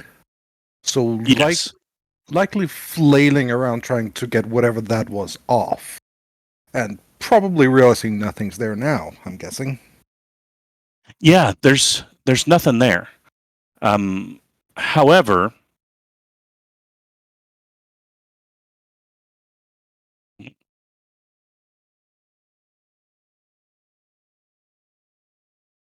I write yours down somewhere else? Oh, there it is. So, yeah, there's nothing holding you. But you, despite being born in this darkness, right? Darkness, basically, you can't see anything. But even in this dreadful nothingness, and not being able to feel anything touch you, you can feel it all around you. Right now, Gob, you are anything but alone. Whatever this thing is, you can feel its anger, its pain, its loneliness, its curiosity, even its nervous joy. All of this is coming from the fact that it is no longer alone.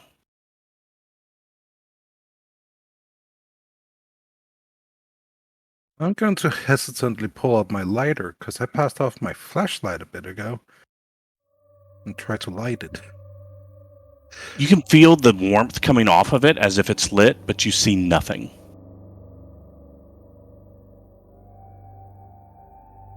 Who's there? You.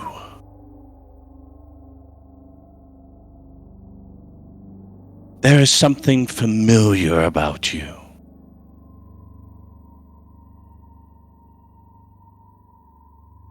Who's speaking? Putting away the lighter, instead pulling out a dagger at this point. I'm armed.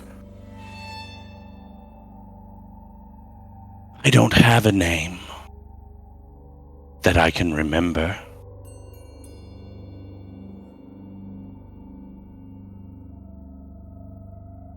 What is your name? It's none of your damn business is what it is. That confidence is surface level. She is scared shitless. Yes. There is something very familiar about you. It's so familiar. That something is... me! You're thrown out of the door. You guys hear this as she tumbles and hits the opposite wall. And the wall shatters behind the impact. As you sit up, Gobs, you reach up and you touch your forehead. Your head is killing you. And your right hand is just so cold. Wait. Right hand? You panicked, look down, and you have an arm. It's a solid black arm with strange runes that run up it. These runes are in Abyssal, but they don't necessarily mean anything. They combined make a name. Abe, if you would like to share the name, if you choose to at some point, the name that's now carved into her arm, I might say this wrong, so correct me if I'm wrong, Doc. Is it I say it for me, Doc, because I can't ever say it right. Exodorius. Yep, and you can spell that out for me if you want to. And And sitting in your lap is a black longsword. And somehow, you know, that's not a sword. That's part of you.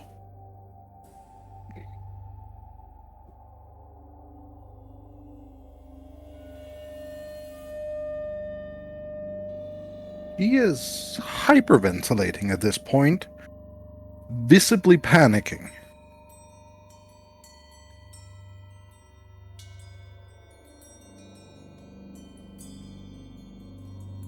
Heart of Winter and now Exodius. What does all this mean? When you hear that name, Gob, your heart skips a beat. It almost feels like there's a hand wrapped around your heart. And in the back of your mind, you hear, yes, it's been so long, but that is our name. Fuck.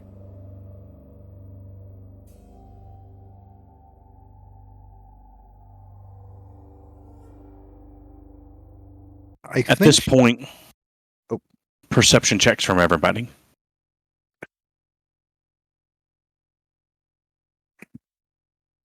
I was awake again, right? Yeah, you're awake.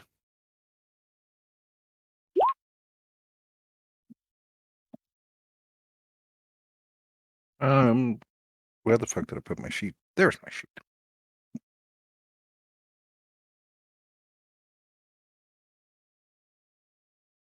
Okay. I'm preoccupied. So, Kent, you would hear this. and Nate, you would hear this. From outside, you hear a distant rumble coming from... So as you're walking into the front of the building, the south would have been to your right. So like if you were staring at the front of the building, if you look to your right and then a little bit more to the left, that kind of catty corner, that would be the direction that Neap was in. Coming from due north, you hear this rumble. It's kind of a high-pitched, almost screamy sound, but you can hear it kind of rumbling outside in the air.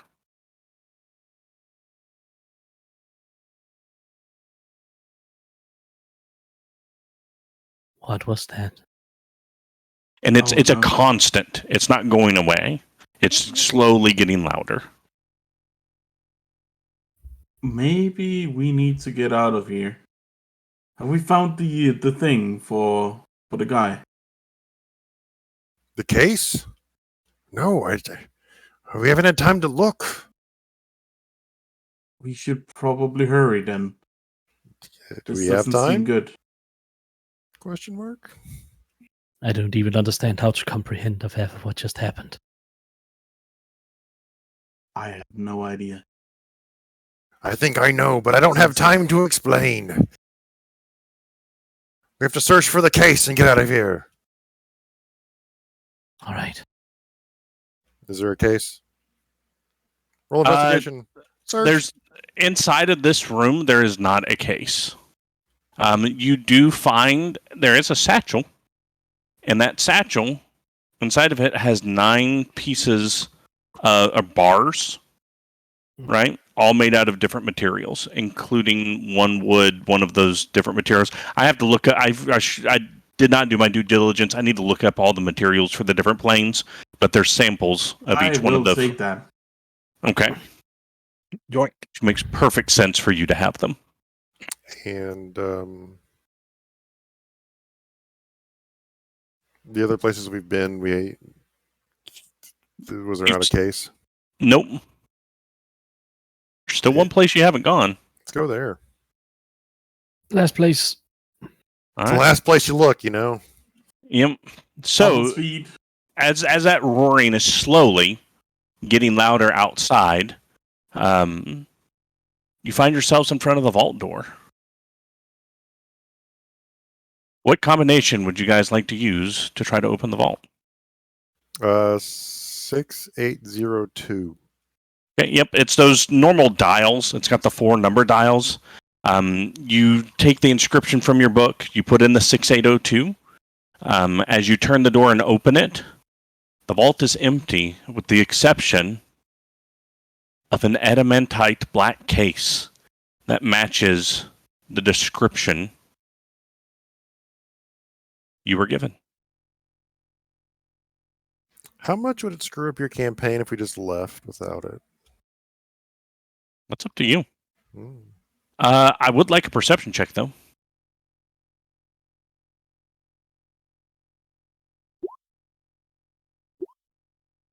Damn it.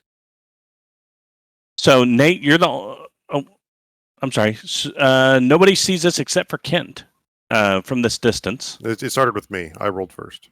I need to start asking for different rolls. So, Gobs, you would see this as well. The case is completely cracked. It's not broken wide open, but there's a crack through it. And there's a chance if you added some force to it, you might be able to get what's inside the case out. Because it's stupidly heavy. It's adamantite. Don't worry, I'm the strongest one here. I got it. All right, go ahead and give me a strength check to try to pick it up. I'm kidding. Okay, because then I was about to ask Othokent to do a medicine check to help you put your discs back in your spine. Pops, you had a crowbar, right? Right, yeah. Yeah. When the fuck did I pick this thing up and throw the black sword? Just off. As you go to throw it, and just instinctively it's your right hand. As you let go of it with your right hand, it is stuck to your palm. It won't come off. What if I cast mending on the case? I mean, you could seal it back up if you wanted to. Here, crowbar. Frantically trying to get that thing off. Okay. Are you using a crowbar or are you using the black sword? I've handed the crowbar off. I'm free. I'm distracted. Okay, so who's going to use the crowbar to try to pop open the case? I will. All right, Gonna- give me gonna a assist. strength check with advantage, or athletics I check with cast, advantage. I cast guidance. Yep, with guidance. Go for it. We really don't want you to fail. The 1d4. D4. hmm Yes. 19. Yeah, so you hit it just right to get it wedged in there, and then with a push, and then with Kent and Nate leaning on it with you, it opens like an egg almost. Inside, you see these 4 shock-absorbing springs holding a small, soft, kind of a foam rubber tube that's sitting inside of it is a perfect 1 by 1 by 1, as far as you can tell, glass cube. And that cube is very, very cloudy. It's not clear, like you can't look, like if you hold it up you can see through it, but it's very cloudy when you look through it. Oh, and on the outside top of that case was the X and the line. So it did have the Roman numerals of 11 on it. Sweet. Okay, quick, grab it. I grab it. Roaring outside is getting even louder at this point. You can hear it reverberating through the building. Whatever echoing. that is, I don't think it's good. Sounds bigger than any beast I've ever seen hunted in my village. Okay. So you grab the crystal. Who's got it? I said I grabbed it since You Old grabbed Man it. Joe. Okay. Old Man Joe has it. Okay. And what are you guys doing from here? Well, we don't know how to leave. Unless the bell's like there still hanging in midair. Well, yeah, maybe. Are you guys going out the front door? Where are you guys going? Are you going to just Yeah. stand there? We first need to leave the building somehow. Mm-hmm. Okay. So as you guys get outside, you still hear that rumbling to your right because you're coming out the front doors. You look up and you see. I mean, you don't really know what you see. It's just some large gray thing flying through the air. It's no bird, as it's got wings, right? But its wings don't move. And that horrid shriek that you've been hearing echoing off the valley walls that you're standing in is coming from this thing. As you guys stand there, you see the diving bell is there, but the entire bell is there. The chain has fallen as well. The crane is also sitting there. It's fallen all the way down here. So the diving bell's not really a way up. So as you guys are just standing there, you look up at this thing, whatever it is.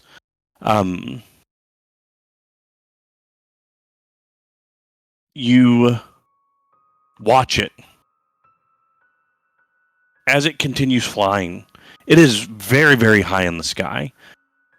As it flies over you, it begins to bank hard to the right. Then you see 6 smaller things that have come out of this thing, and they begin to fly themselves, but they have white smoke pouring out of them, tracing their path through the air as they arc towards their destination. As you look the direction they're going, you can see well past where you would expect Neap to be. You can see a rocky coast.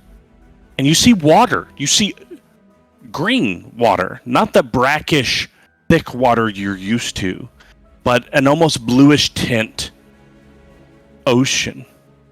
And it's stretching water further than you could ever imagine. But then things start to make a little bit more sense. On the horizon, you see him. Walking on all four of its massive limbs, you see a spiky, dirty orange, scaled thing. Massive. You can see it. You can't even see the end of it because it stretches beyond the horizon of how big this thing is. Horns jut from its forehead. Its long whip-like tail stretches, like I said, well beyond your view. As these objects, these cloud-dragging objects, sail in his direction, and they begin its descent towards this beast, it raises up on its back legs. It exposes its sandy brown underbelly and face, which is still as armored and scaled as the rest. It begins to bellow in defiance. Its roar shakes the earth beneath you. And right as that roar comes to an end, the 6 objects meet it. Your entire world goes white. At first you hear and see nothing. As your sight returns to you, you no longer see the beast, but what you do see is a large, looming cloud of green fire in the shape of some kind of grotesque, disfigured mushroom, stretching into the uttermost reaches of the sky. Moments later, the shockwave hits. The ground cracks all around you. The building you were in, you see that door that you couldn't get through rock off of its hinges and fall. You hear that security glass crack. You all fall. Your eardrums start bleeding from the sound as that shockwave hits. The bang just ruptures everything. As the 4 of you start to get things together and stand back up, you notice a shadow beginning to creep over the land. And when you look towards the blast, you see a wall. But not a wall of stone like you're used to seeing that Neap has been built out of. You see a wall of water. Pure ocean, lifted tens of miles high. It's reaching out, this gigantic wave, this wall of water. And as this wave begins to crest, it reaches out far past you. As it begins to come down, the first thing you kind of feel is mist as you stand there in awe of it. Then it almost feels like rain. And then the thunder as the wave crashes and is followed by darkness.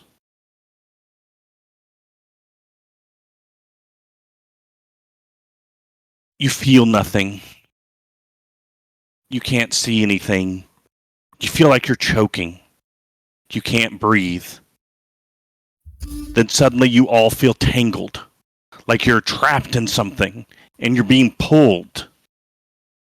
And then suddenly you're cold. Wait, I'm not in the water anymore. I'm wet. I can breathe. There's air. As you all begin gasping for air, the fisherman